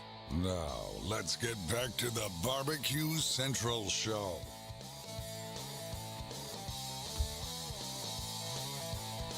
All right, welcome back. This portion of the show being brought to you by McAuliffe Cigars, my favorite cigars. MICALLEF, McAuliffe Cigars, now with the green line. So, as I had mentioned earlier in the show, for all of you that were requesting samples of the green line, they finally landed on Friday, and they will be going out this week. You know me, could be next week. But I'm really going to shoot for this week. McAuliffeCigars.com. All right, joining me now is our quarterly pal, Hardcore Carnivore creator, Jess Pryles. Hey, Jess. Hey, shouldn't I be your quarterly mate? I mean, I don't know, like, if I'm... I feel Feels weird. Like a real missed opportunity. I feel weird throwing in what would be Australian slang. I feel like that's trying too hard. Like, will you like me better? But I feel like I've taught you. Well, Haven't remember I the taught first you so time, much like over the years? 14 years ago, or however long it's been, like the first time you were ever on the show, we let off. I was like, "G'day, Jess," and you were like, I'm sure you were like, "Oh, what a dick." But you struggled through it, and it would end up being a great interview. Yeah. And here we are, all these decades choking later. down dry chicken. Yeah, It's I'm fine. like, let's not do that. So, And now you like prime rib, Greg. Look forward to it every time. I appreciate that, but I'm not going to pander to the lowest common denominator. If you want to go on other barbecue podcasts where they start with their Australian nonsense, then you go there. Which, by the way, happens to be a great lead-in to my first question. Was it the greatest idea ever by a podcast, or was it the worst idea ever by a podcast? Namely, the underseasoned blokes, if you will, doing their top 150 most influential barbecue people across the globe. You were number 16, by the way. I was number 17 plus whatever you get to 143 is after 17, which is at least over 100. But you were on there. Yeah, I know, and I was very happy. People said, "Aren't you pissed that you weren't higher?" I said, "I'm just happy to be included on any list. That means somebody thought of me, whether it was 143 times after the first person or the second, whatever. It doesn't matter. I'm on there, and they're global, so I'm much happier being a global influence than being pigeonholed as just a national brand. So, what do you think from an idea standpoint on that whole list thing? I mean, it was a brilliant idea because it got everyone talking, right? You know, and I haven't heard too many people sort of questioning the credentials. I've known Jay for many, many years. Who is he? He and I co-founded the Australasian Barbecue Alliance together, along with Adam Roberts way back when. And he also runs the meat stock festivals that you might have heard of in Australia. But he's also done Butcher Wars, and he's taken that to Brazil and London, which is why there were a lot of Brazilians on that list. And what I think is interesting is we, as Americans, tend to not think about the Brazilian barbecue scene because they speak in Portuguese and it's not really accessible to us. But in terms of impact, it's there. So I thought it was interesting to see it from a global lens, if you will. Although, you know, I didn't agree with all of his choices, but I love that he picked Daniel Vaughan as number one because I thought that was actually somewhat, I don't know, it just made sense to me. It was non-controversial. It was accurate. He makes or breaks people with that list, right? Yeah. So, but in terms of doing the list, I mean, brilliant. We're still talking about it. How many weeks later? So I think a few things on that. I think just like Can't wait. Great to put a list out to get people talking and bring some traction to your brand, whatever it is, podcast. He's got a lot of great video stuff. I saw you on a video piece talking about shitty looking brisket or whatever it was when you were down there one of those last times. So great production value there. Sound is great. The video looks really good. So a lot of positives there. But just to get people heading over to your place and going, well, what's this list? Why is this person here? You know, ultimately they're going to end up at your place. That's what they're doing, right? They want to get people to their underseason.com website or whatever it is. So +1 there. And then you're getting people talking within the industry. So +2 there. And for me, if you're going to put out a list, you come up with the list and you put it out and you take your kick in the dick if you're going to be getting it or if you're not going to be getting it. You don't say, I'm coming out with a list. Now, vote for your favorite, and all of a sudden it becomes a popularity contest. Jay didn't do that. Jay went from 1 to whatever he did and posted it and is now either taking his kudos or taking his kick in the dick because he didn't put somewhere here. Opinion. That's the best. That's the best. Yeah. Jay's one of the nicest guys you'll ever meet. He's friends with everybody, but he has been around this industry in so many different ways. I think he missed the nuances. You know, he also looked at it from a sort of from a social perspective and from a follower perspective, and I guess he has his own metrics as well. But he definitely has some biases and some. You know, he looks at a certain way living in Australia. He doesn't live in the US. He doesn't come over here and see the intricacies of how everything works. But yeah, I mean, voting is just that doesn't really mean anything. It's like Texas Monthly doesn't get you to vote on your favorite barbecue joint. They have their experts pick it. So I guess that's what he did. But I went to his studio in Port Macquarie. It's fun. Yeah, it looks crazy good. It would be let's just say if you ever made it to Cleveland and you came on air here live, I believe you would be less impressed with what you actually see happening in real life versus what you see in front of the camera. Yeah, but I feel like I'd get to meet your wife and daughters and watch them give you shit in person, and I feel like that would be worth it. Of course. Who doesn't want to see that? You know what I mean? Yeah. How's that book coming? Oh, my God. Good. So sound like Meathead. Handed in. I handed in the manuscript. I had 9 months to write it, which is not very long. Yeah. But you work backwards, right? So they pick the publication date, and there's generally twice a year, maybe 3 times a year, that they'll pick for a book, a meat book, a barbecue book. It's a meat book. And they'll be like, okay, it either comes out before grilling season, before Father's Day, or before the holidays. So we worked backwards on that. And because Father's Day in Australia and the US are different. It's going to come out in Australia, the UK, and the USA all at the same time. Oh. So, anywho, had 9 months, got it done. I was like, yay, handing it over finally. And it consumed my life. Like, I went hard in the beginning with the recipes and then had a bunch of travel. And then I like blocked off all of August to finish the, pardon my pun, meat of the front of the book. Got it done, handed it in. It was like, yay. And now all I have to do is the photo shoot, which we're doing here in Texas in a couple of weeks. But then I guess I had maybe trauma erased the editing process from my head. And so my life right now is getting just documents flying back and forth from the editor going, will you accept these changes? Did you mean this? Should we explain what a turducken is? There's no turducken recipe, just to be clear. I just referenced it. And I'm like, I don't really think you want to add in 5 lines explaining what a turducken is, but okay. But she's nice. Never met her, but she's nice. But there's a lot of work, a lot more work than I remember in this stage. And then we're going to try and do at least 80 recipes in the photography, which means 8 days of shooting, 10 recipes a day. And we're going to be going to, HEB is supplying all the meat for the cookbook. So we're actually going to be going in store with them to take some raw product photos just to try and make it like more of a reference book. You'll see. Yeah. I'm very excited. I poured absolutely everything into this book. How overrated or underrated is turducken? I think it's as overrated as a whole steer. And don't get me wrong, let me be clear. Harvey, who is famous for doing the steers, who is one of the nicest guys you'll meet, he's famous for, he built these, he's out of the Rio Grande Valley here in Texas, and he builds these crosses. He's actually on my show this season, which is currently airing as well, doing a burrito cook.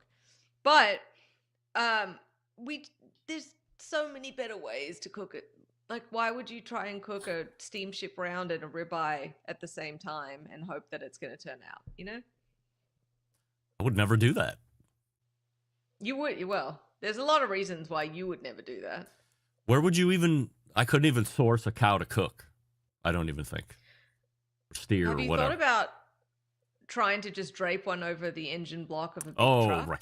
I mean, there's so many reasons. There's so many reasons why I couldn't do that, as you said, but sourcing would be like problem A, but then it would be like, well, do I actually have to fabricate something to house that piece of beef? Okay, well, that's I can't he do does. that. Yeah, he fabricates the things. So he's a real man. I'm not.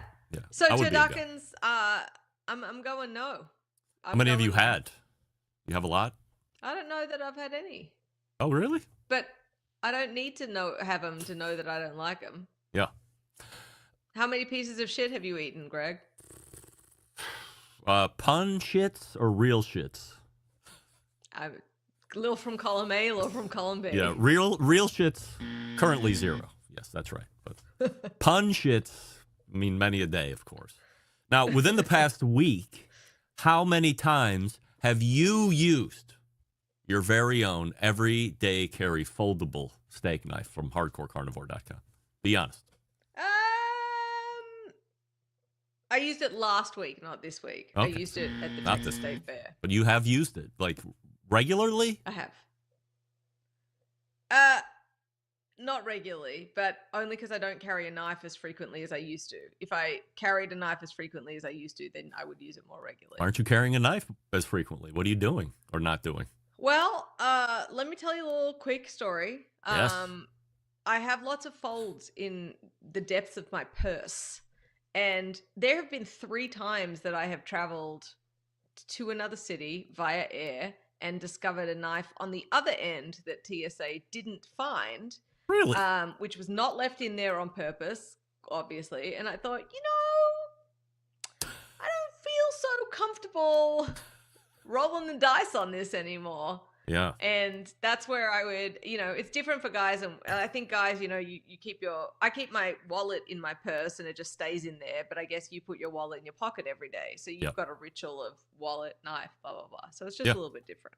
So you don't have a practice of keeping your carry knife in your jeans pocket? No, not so much. Yeah, because I have. But I should. Like I have my. Wow! I have a tactical flashlight. And then Dang. I have my knife right here. Hey, at what point? Hey, that does not look like a folding steak knife. Oh, that it's looks my. like a Gerber Tanto. It is. Listen. I do have the foldable What do you steak need a knife flashlight upstairs. for? It's a tactical Why flashlight. aren't you carrying? But okay, what battle are you going into? Well, if I was being approached on the street by somebody that was unsavory, I can blind them with my tactical flashlight, and then I can stab them in the neck with my other knife while they're disoriented. Or Run. Hear me out. You could just carry mace or pepper spray and not be lethal, and just have one movement. Yeah, or I can blind them and just run, which is really what would happen. I'm not confronting anybody. Yeah. I would be out of there in a second. I don't know how. Very fast. Listen, you don't have the longest legs. That's not a great plan. I'm 6'1", and I'm don't? very fast, like Jerry Seinfeld. Are you? Very fast. Yes, and I can run at distance, at speed. So I'm good. I can. I stand corrected. If I get one step betwixt us, you're not catching me. Especially in life or death. Okay. I'm very fast. I stand corrected. I Yeah. apologize. So I'm going to be asking this question next week to the embedded correspondence, which has become the question of the last 4 or 5 months, which is, have I used the everyday carry steak knife, which has been a no. It was a no initially when I had one, and then it got, as I told you before, it was confiscated because unlike the TSA, evidently at airports, the security at a Goose concert here in Cleveland is much more stringent. And I beeped, and the guy pulled it out of my pocket, and he's like, well, I'm keeping this. And but I didn't tell all the guys that it was taken. So when I was asking that question, and I kept telling everybody, just say no next month, one of those dopes kept saying, yeah, you did. You did use it this month just to be a dick. But I couldn't have because I didn't have it. And then I felt bad after I came clean, and then I reached out to you, and I said, hey, I want to be the guy that asks for things. And you're like, hey, too late. Somebody already bought you one, and you wanted to tell me? And I would have sent you one. To be clear, I would have sent you Oh, I'm one. sure. Yes, but somebody already was ahead of me on that. So now I have another did. one, and I have a feeling that this month they're all going to say yes because they know I am rearmed with the carry knife. I have said no all these months in a row. And in a flash of lightning in a bottle, I will have used it. They will have said yes, and the question goes away. It'll be crazy. So listen, I have a couple of things here, a couple of questions for you. All right. One, will you start to use it? I really Or have is a. it I've seen you with the ick. I know have a you mind have the issue. ick around Yes, it. I have the ick. Yeah. But can you not use it for purposes other than steak? Oh, sure. I use the other one like a regular knife. It's a great size. It's Yeah. very sharp. Looks cool. Like Yeah. fully functional Looks as a but Yeah. Great but I- value for yeah. anyone who wants to buy their own. of course, yeah, hardcorecarnivore.com. And Under- I said, under hey, $35. but this time around, I want to use it as its intended purpose is. Before it sees tape or cardboard or flesh of a human, I want to have it cut beef or pork or chicken or something. Okay. Yeah. So, Are you asking me to tell you who sent it? oh, did you want to tell me? No. Oh, are you gonna tell me? I was just wondering if you were explicitly asking that. I did ask you, and you said I'm not going to tell you. And I said, hey, just I'm between us still not going gals, to tell you. tell us. No. And you said no. I'm just going to sit here and paint my fingernails and twirl my hair. And I said, okay, well, I guess I'm not getting that information. Just like you are. That's right. And they're waxing your upper lip. Listen, here's the deal. First of all, I think it's a legal issue because someone actually went onto the store and bought it. They didn't ask me to send it to you. Yeah. And then the other thing is, I'm not a bitch, so I wouldn't rat on people like that. Got it. Got to maintain that street cred. So just so you know, Jess Pryles ain't no bitch.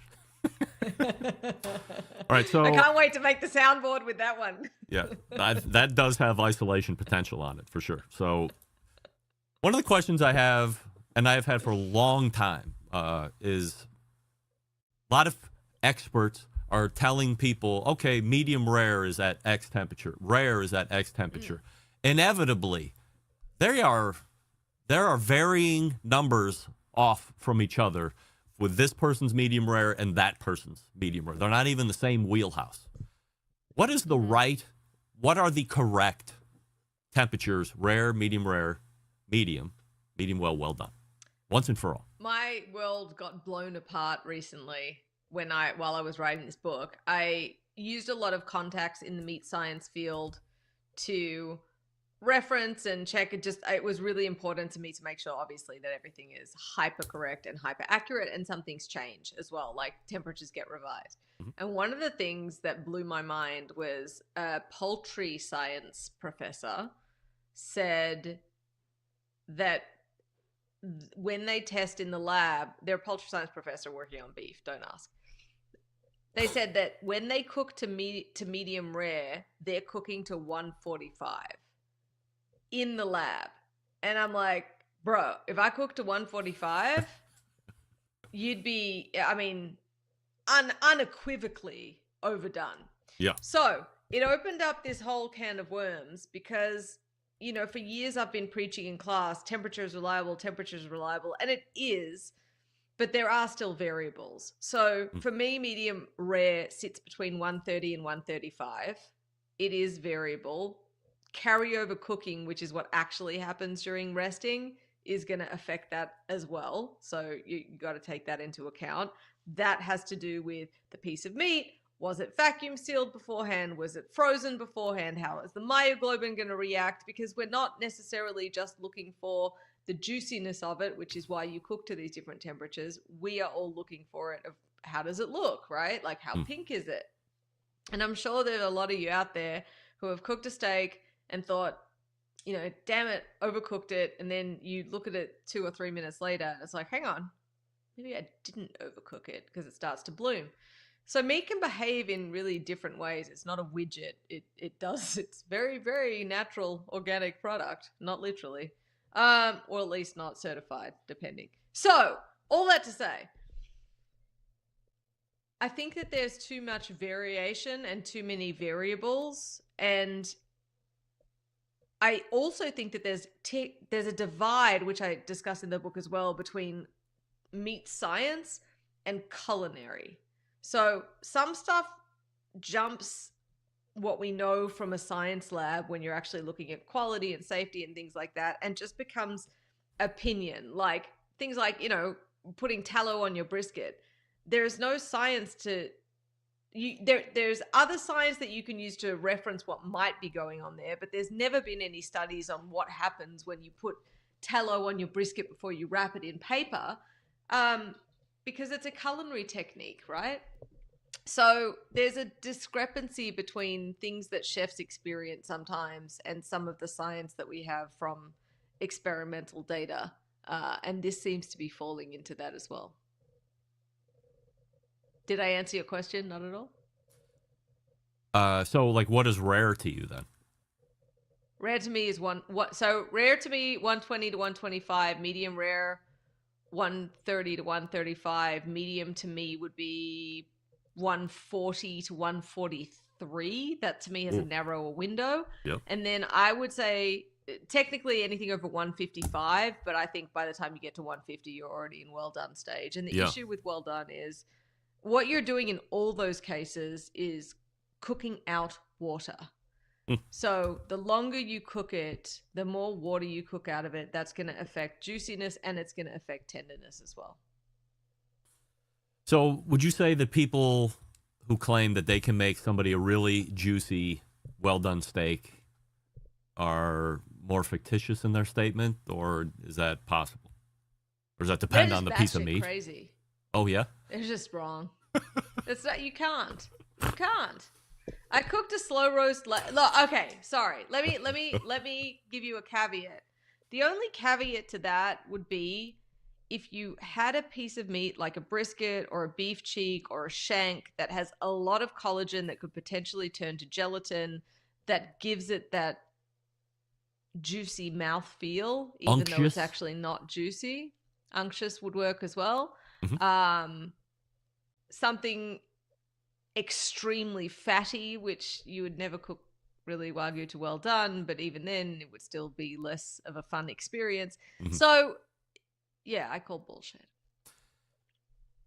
In a little bit of a different proteins, well, in a completely different protein sense. Let's look at lamb, because that's like continuing to grow is one of my favorite proteins.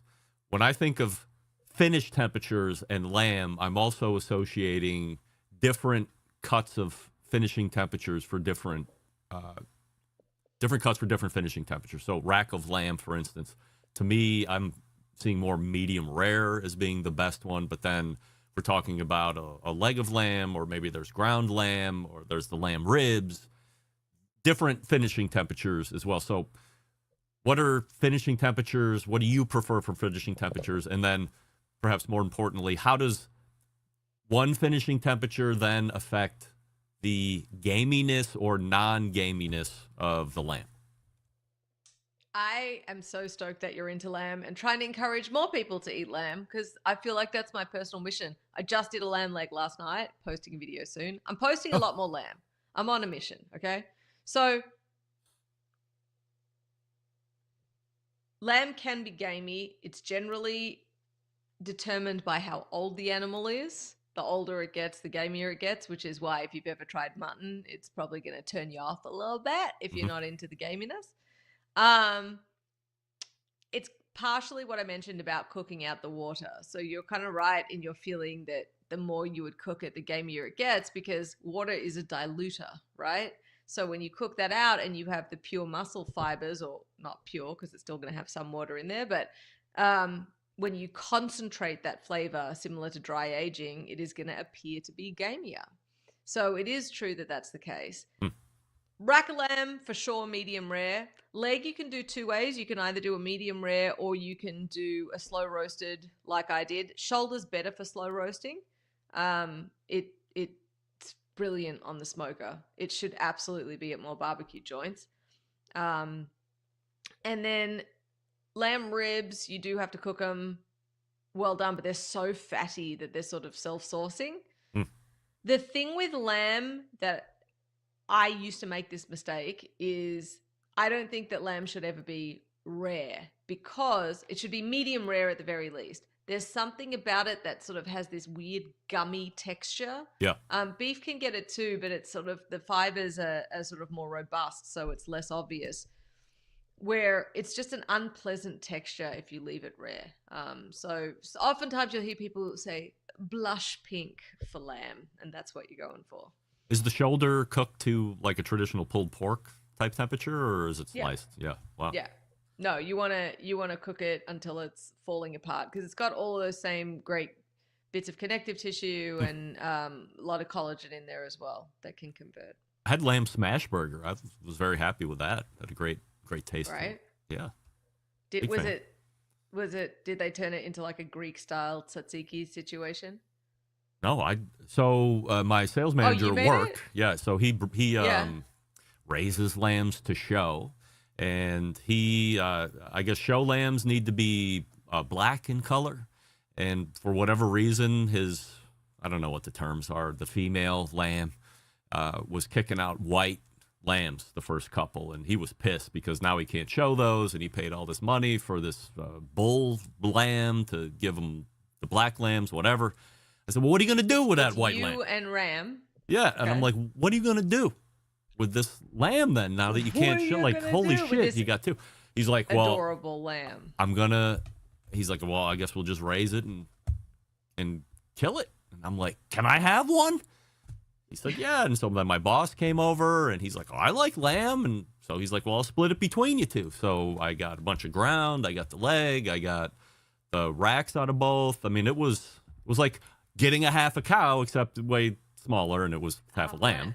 But it's been great. Yeah. And so with the ground, when I made smash burgers, I said, well, I'll just take some of this ground. I'll treat it just like regular beef, and we're going to do lamb smash burgers. And they were fucking great. Yum. So good. Yep. Lamb is super underrated. Have we talked about the lamb? Have we talked about why lamb is so reviled in this country? I assume it's because you're whacking a baby animal. No. The very short story, and if you had watched season 1 of Hardcore Carnivore, it does come up in the lamb episode. But the long story short is that during World War II, the soldiers were given rations of mutton, and they were tinned and they were boiled in the tin to preserve them So it was the gamiest, fattiest, most unappealing meat that you can imagine that they were forced to eat overseas for several years. And then they came back from the war and said, fuck no, we're not eating this anymore. And it was basically like a generational trauma. So then they're not feeding it to their kids. Their kids grow up never having lamb. And that's what started it. So I'm on a mission to bring it back. Hey, we have talked about this because I want you to change your horse meat t-shirts, and you and I are going to be a lamb campaign now. Yeah? I think we have more traction with lamb. Although I did read a incredibly, which tried to be, I don't know. There's the word I'm looking for, but I can't find it. But this lady wrote a whole big report, story on how the wild cows out west are ruining the range and this and that, and they're mean, and why not take a look at eating them? That's what basically the nuts and bolts of the article was like, these horses are a pest. We should think about eating them instead of just killing. Right? Yeah, Mustangs, like wild horses. Oh, you initially said wild cows, and I was like, Did I? I'm not aware of any Sorry. wild. You did. No. It was fantastic. I No, meant it's wild fine. horses. I was like, wow, does Greg know something about wild cattle that I am not aware Yes, of? it's breaking news. These newly reviled wild cows, which are threats to society. No. I meant wild horses. I meant wild horses. Did you know that Australia has wild camels? And this is actual fact. Not bullshit. But I mean, there's a lot of what do you guys call it? Outback back there. So I mean, who knows what else is out there? Camels. We have wild horses too. They call them brumbies. Tasmanian devils that whirl around like a tornado, and all these other things. Yeah. And 5 types of jellyfish that'll kill you. Just good times. You ever had camel? Eaten it? I think I've had it once, but you can get camel meat. Very common in the Middle East, as you might imagine. You ever had a balut egg? No, hard pass. Would you ever pitch up a hitchhike? Would you ever? No. What? You would have to go to Singapore or wherever they. Do your serve listeners know what that is? Yeah, I think so. Okay. If not, Google it. BALUT. Yeah, and be Ask sure to your watch ChatGPT any girlfriend. attached YouTube video that goes to that too. Make sure you watch that first. Then you'll be done. Was there anything else before I get you to the game show part of this segment? Yeah, I have a Barbecue Central show exclusive. You do? I do. Stand by. I didn't even tell you I was doing this. Barbecue Central Show exclusive news update. All right.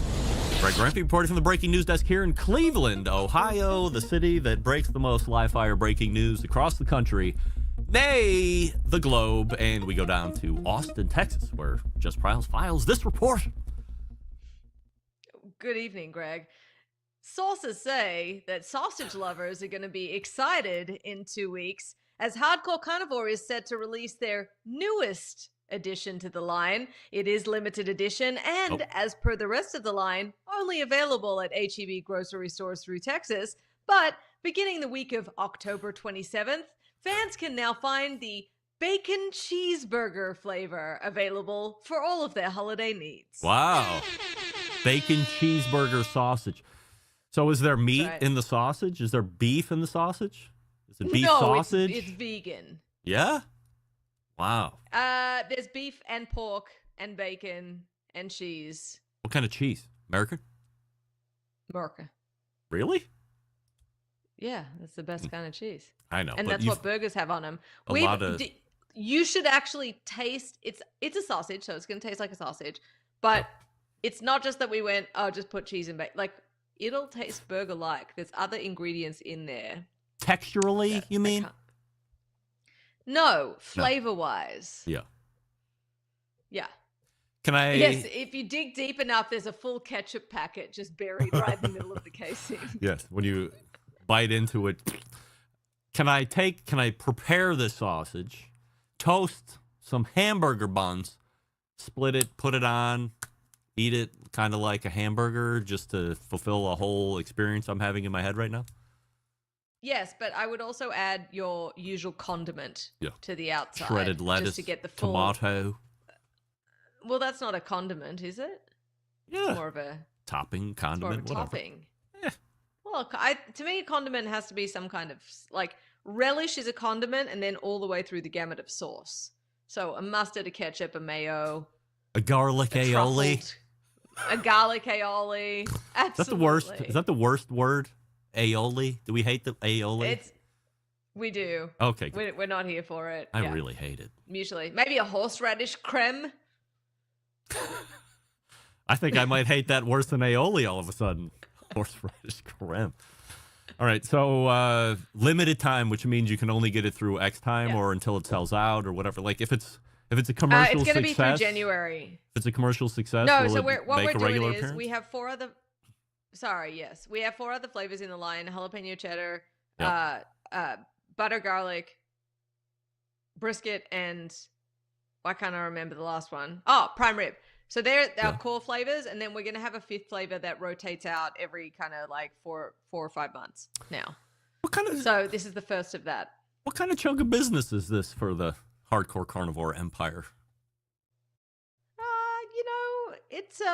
It's a fun side project. Yeah. Mm-hmm.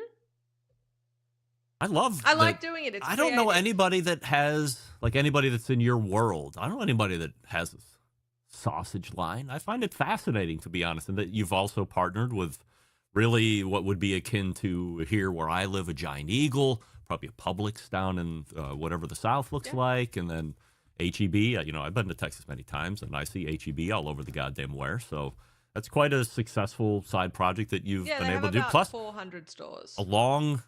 Technically in barbecue terms, like this is a long-term partnership that you've done with them. A couple of years now, right? Yeah, it's been out for 2.5 years, and it's getting more traction, which is fun. But I don't know, for me personally, just given my meat science background, it's fun to delve into that side of things as well. So I don't know, I enjoy it. I feel like they should be making more products with you.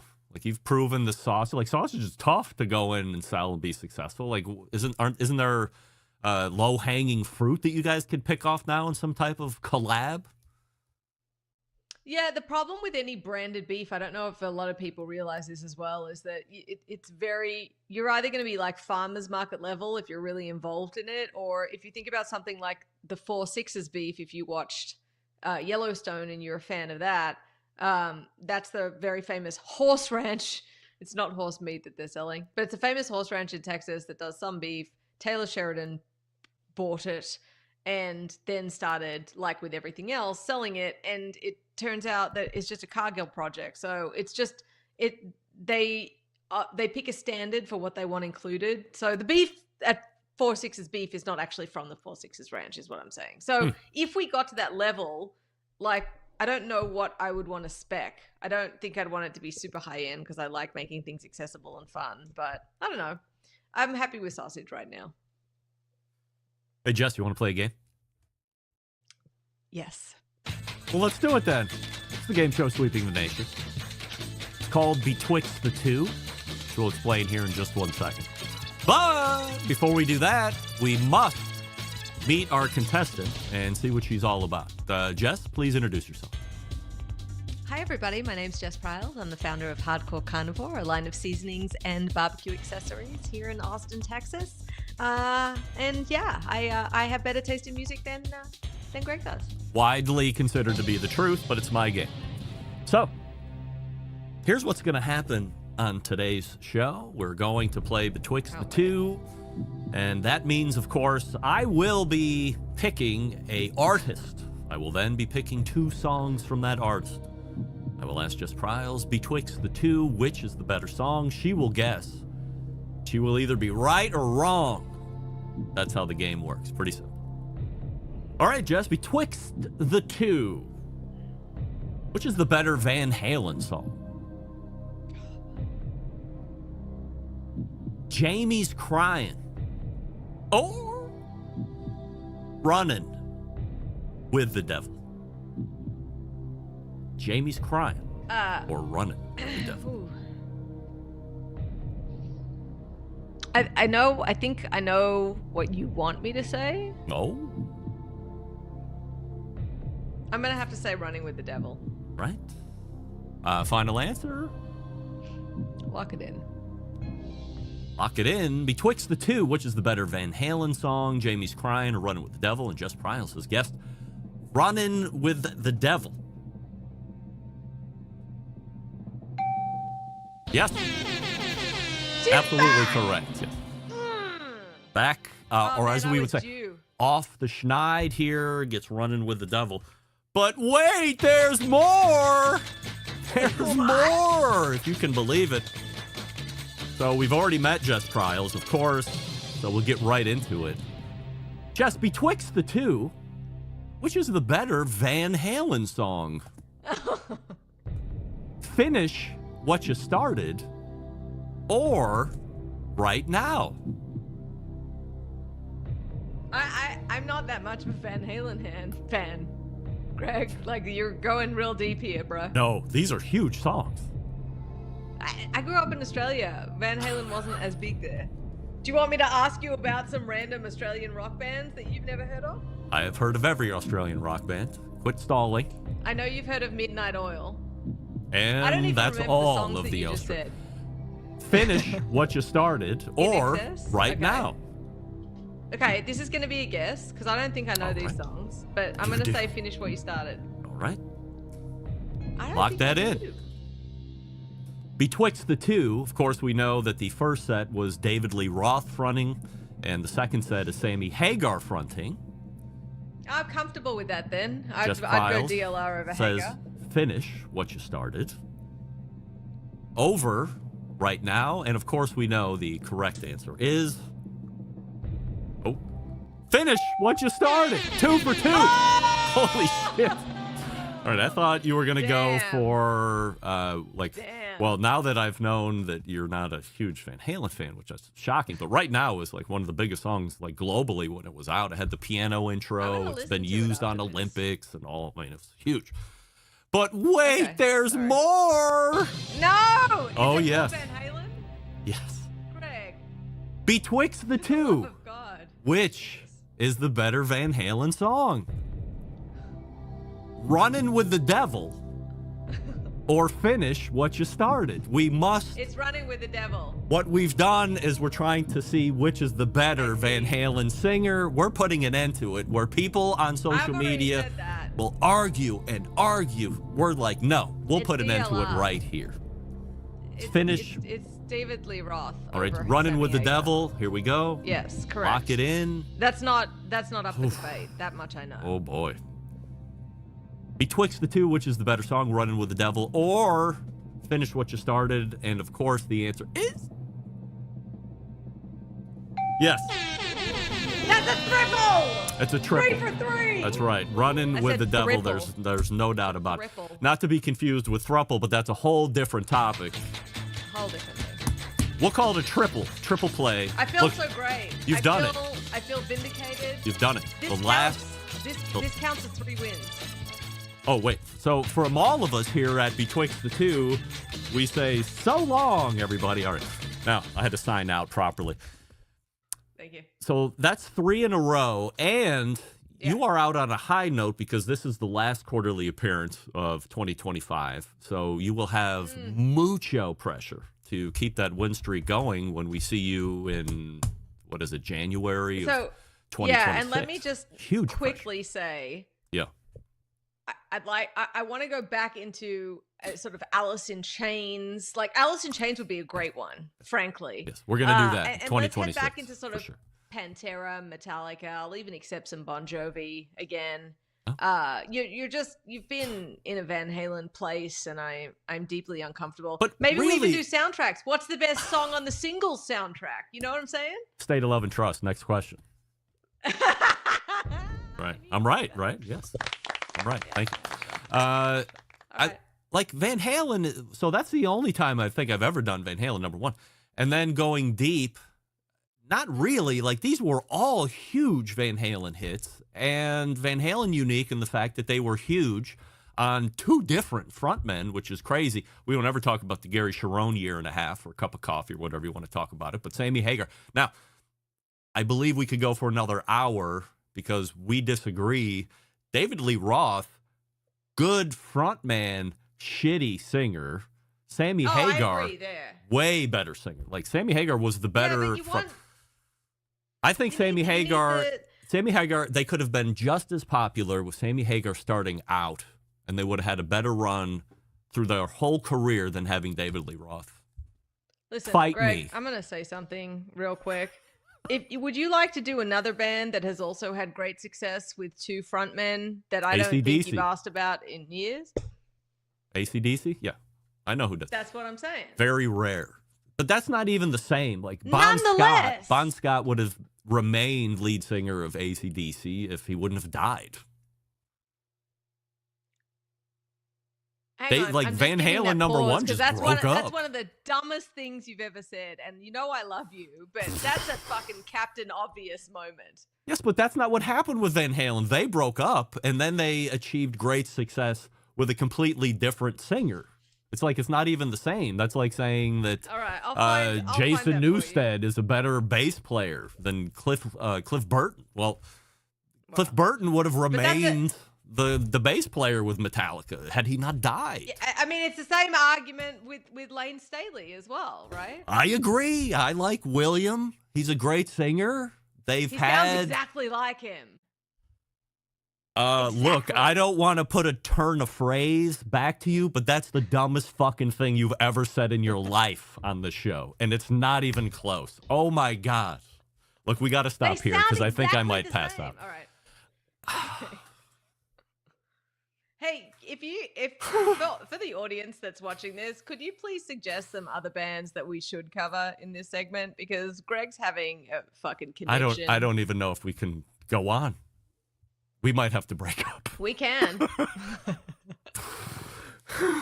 All right. Look, hey, here, I know we've what done he's it. about to ask me. We've done it. What do we have to promote? preempt this. What do we have to promote here tonight before I let you go? JessPryles.com. That's me. Come find me. I have recipes and things. Follow me on the socials. HardcoreCarnivore.com also has the socials. Follow both of us. We have different things going on. And that's pretty... Oh, and our fried turkey is back. And our chili mix is back. Time for the holiday. season. Right. Yeah. You love that. Love the fried Thank you. turkey one, of course. Jess, always appreciate the time. And we Thank will you. see you the first quarter of 2026. Sounds great. All right. We will do it. Appreciate you as always. That is Jess Pryles. And we look forward to her here in January of next year. It'll be next year before you know it. As I always say, 2025 rapidly coming to a close. Everybody laughs in January. But now who's laughing? Terrible transition there.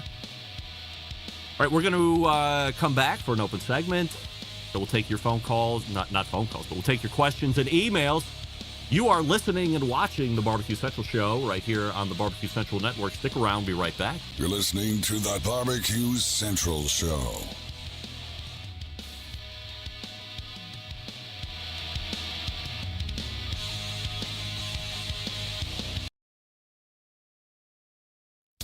Let's get back to a guy who has more experience giving you his opinion than he actually has cooking.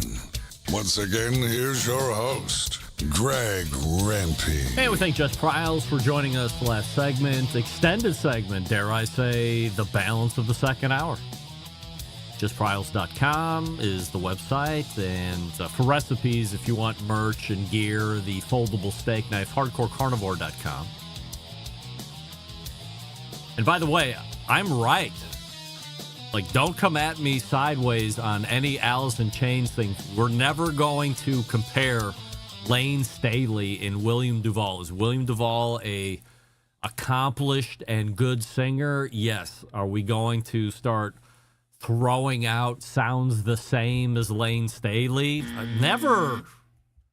Never, ever, ever, never. And I'm right on this, and there's really no other argument. Feel free to jump in on the chat. All right, well, it looks like we have made it all the way till the end here, folks, which is something I appreciate. So let's go ahead and make way for a show next Tuesday. Why not? First of all, tomorrow, October 22nd, we say happy birthday to my wife, Becky Rempe. Look at you. You've done it again. So, if If you follow my wife on social media, make sure that you reach out and wish her a happy birthday on October 22nd. I want to say August, but it's not August. October 22nd. All day long tomorrow. Becky's birthday. Yeah, happy birthday. All the way back in the first hour, we thank Wes Wright for the origin story he provided. And in the second hour, Jess Pryles, JessPryles.com, HardcoreCarnivore.com. Big show planned for you next week. We are back in the traditional embedded correspondence segment. We got a bunch of stuff to work through, a lot of 100% assurity questions.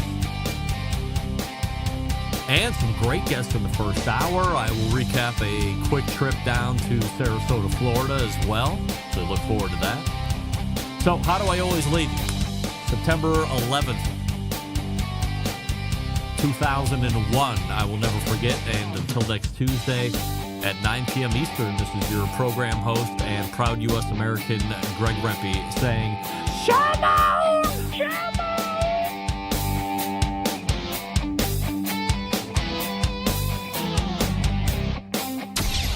What's up? This is JM, host of the Celebrity Grill podcast on iTunes, and you're listening to the Barbecue Central Radio Network. All barbecue and grilling, all the time.